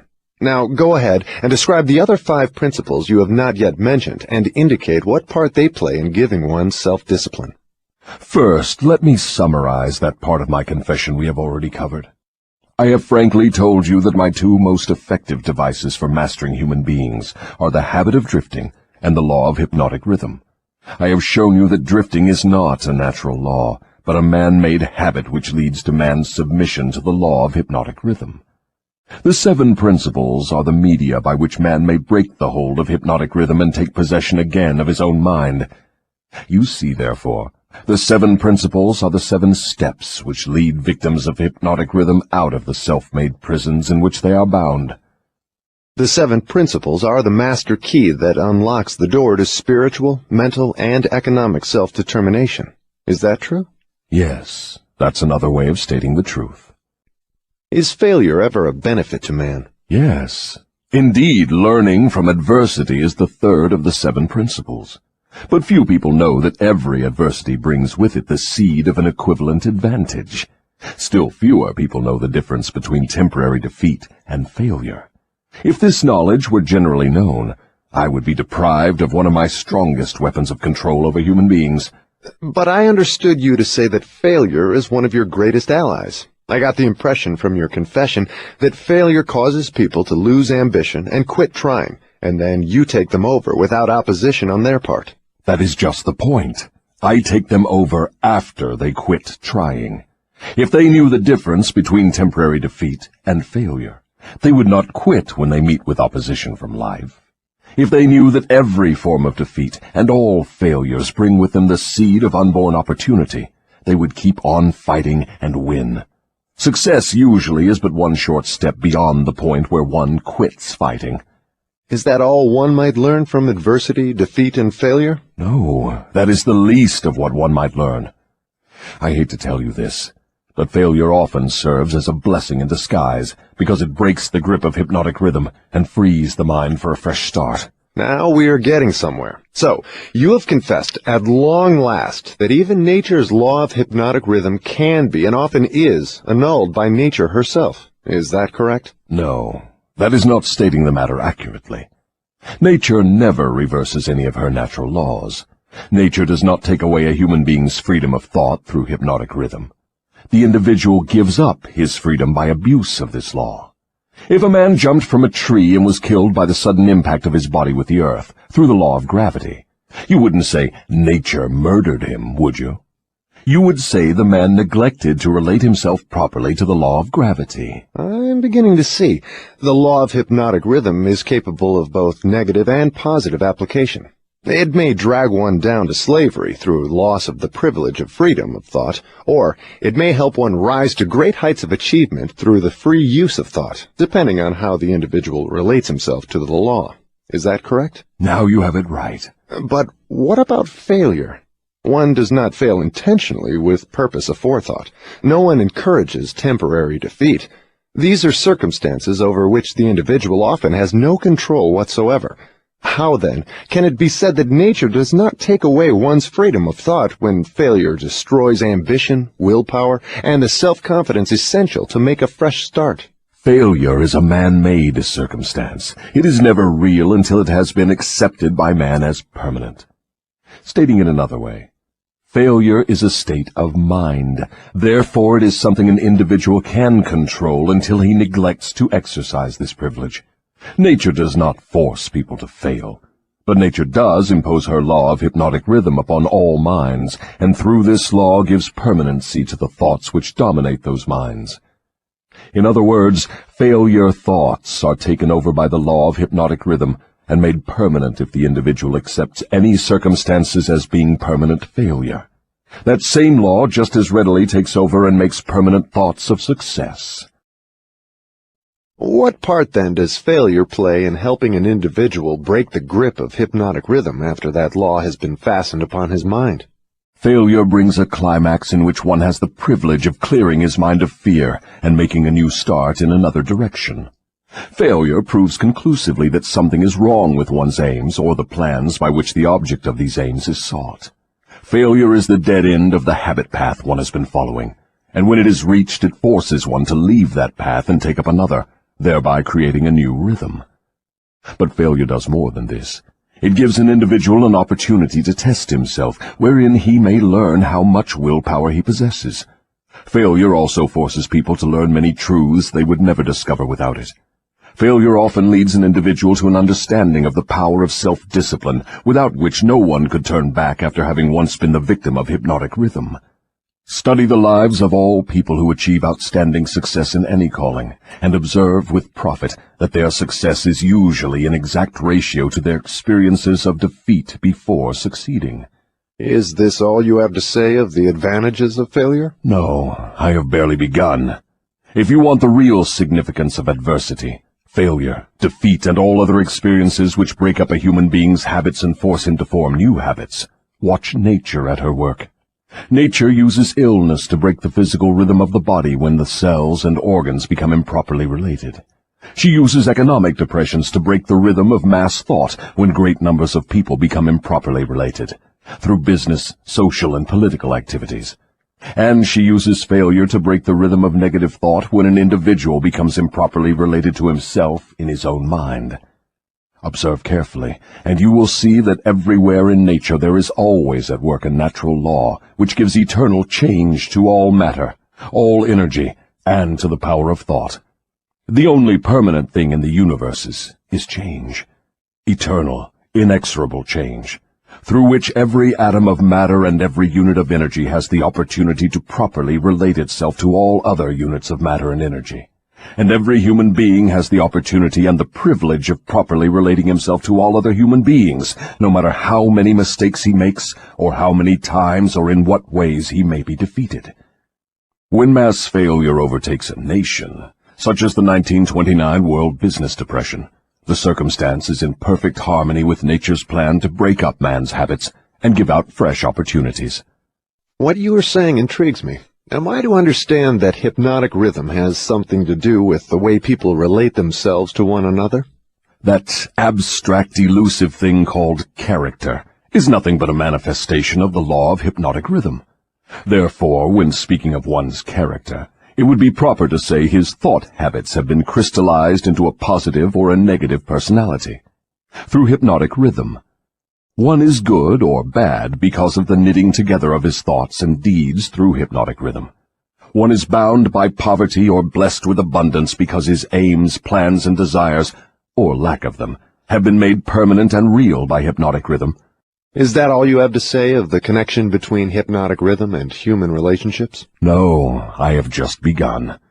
Remember, while I am talking, I am speaking of the influence of hypnotic rhythm in connection with all human relationships. Men who succeed in business do so entirely because of the way they relate themselves to their associates and to others outside of the business. Professional men who succeed do so largely because of the manner in which they relate themselves to their clients. It is much more important for the lawyer to know people and to know the laws of nature than it is to know the law. And the doctor is a failure before he starts unless he knows how to relate himself to his patients so as to establish their faith in him. Marriage succeeds or fails entirely because of the manner in which the participants relate themselves to one another. Proper relationship in marriage begins with a proper motive for the marriage. Most marriages do not bring happiness because the contracting parties neither understand, nor attempt to understand, the law of hypnotic rhythm, through the operation of which every word they speak, every act in which they engage, and every motive by which they are inspired to deal with each other, is picked up and woven into a web that entangles them in controversial misery, or gives to them the wings of freedom through which they soar above all forms of unhappiness. Every newly made acquaintanceship between people ripens into friendship, and then into spiritual harmony, sometimes called love, or plants a germ of suspicion and doubt, which evolves and grows into open rebellion, according to the way in which the participants in the acquaintanceship relate themselves to one another. Hypnotic rhythm picks up the dominating motives, aims, purposes, and feelings of the contacting minds, and weaves these into some degree of faith or fear, love or hatred. After the pattern has taken definite shape, as it does with time, it is forced upon the contacting minds and made a part thereof. In this silent way does nature make permanent the dominating factors of every human relationship. In every human relationship, the evil motives and the evil deeds of the contacting individuals are coordinated and consolidated into definite form and subtly woven into that all-important human trait known as character. In the same manner, the motives and the deeds of good are consolidated and forced upon the individual. You see, therefore, it is not only one's deeds, but also one's very thoughts which determine the nature of all human relationships. You are leading into pretty deep water. Let's keep it near the shore, where I can follow you without fear of getting beyond a safe depth. Go ahead and tell me how this subject of human relationships actually works in the current affairs of a problem-filled world such as we have today. That is a happy thought. But let me make sure you understand the principles I am telling about, before I try to show you how to apply them in the affairs of life. I wish to be sure you understand that the law of hypnotic rhythm is something that no one can control, influence, or evade. But everyone can relate himself to this law so as to benefit by its inexorable operation. Harmonious relationship with the law consists entirely of the individual changing his habits so they represent the circumstances and the things the individual wants and is willing to accept. No one can change the law of hypnotic rhythm any more than one can change the law of gravity, but everyone can change himself. Remember, therefore, in all the discussion of this subject, that all human relationships are made and maintained by the habits of the individuals related. The law of hypnotic rhythm plays only the part of solidifying the factors which constitute human relationships, but it does not create those factors. Before we go further with the discussion of human relationships, I want you to get a clear understanding of the subconscious mind. The term subconscious mind represents a hypothetical physical organ which has no actual existence. The mind of man consists of universal energy, some call it infinite intelligence, which the individual receives, appropriates, and organizes in definite thought forms through the network of intricate physical apparatus known as a brain. These thought forms are replicas of various stimuli which reach the brain through the 5 commonly known physical senses, and the 6th sense, which is not so well known. When any form of stimuli reaches the brain and takes the definite shape of thought, it is classified and stored away in a group of the brain cells known as the memory group. All thoughts of a similar nature are stored together, so that the bringing forth of one leads to easy contact with all its associates. The system is very similar to the modern office filing cabinet, and it is operated in a similar manner. The thought impressions with which one mixes the greatest amount of emotion, or feeling, are the dominating factors of the brain, because they are always near the surface, at the top of the filing system, so to speak, where they spring into action voluntarily the moment an individual neglects to exercise self-discipline. These emotion-laden thoughts are so powerful, they often cause an individual to rush into action and indulge in deeds which have not been submitted to or approved by his reasoning faculty. These emotional outbursts usually destroy harmony in all human relationships. The brain often brings together combinations of emotional feelings so powerful they completely set aside the control of the reasoning faculty. On all such occasions, human relationships are apt to be lacking in harmony.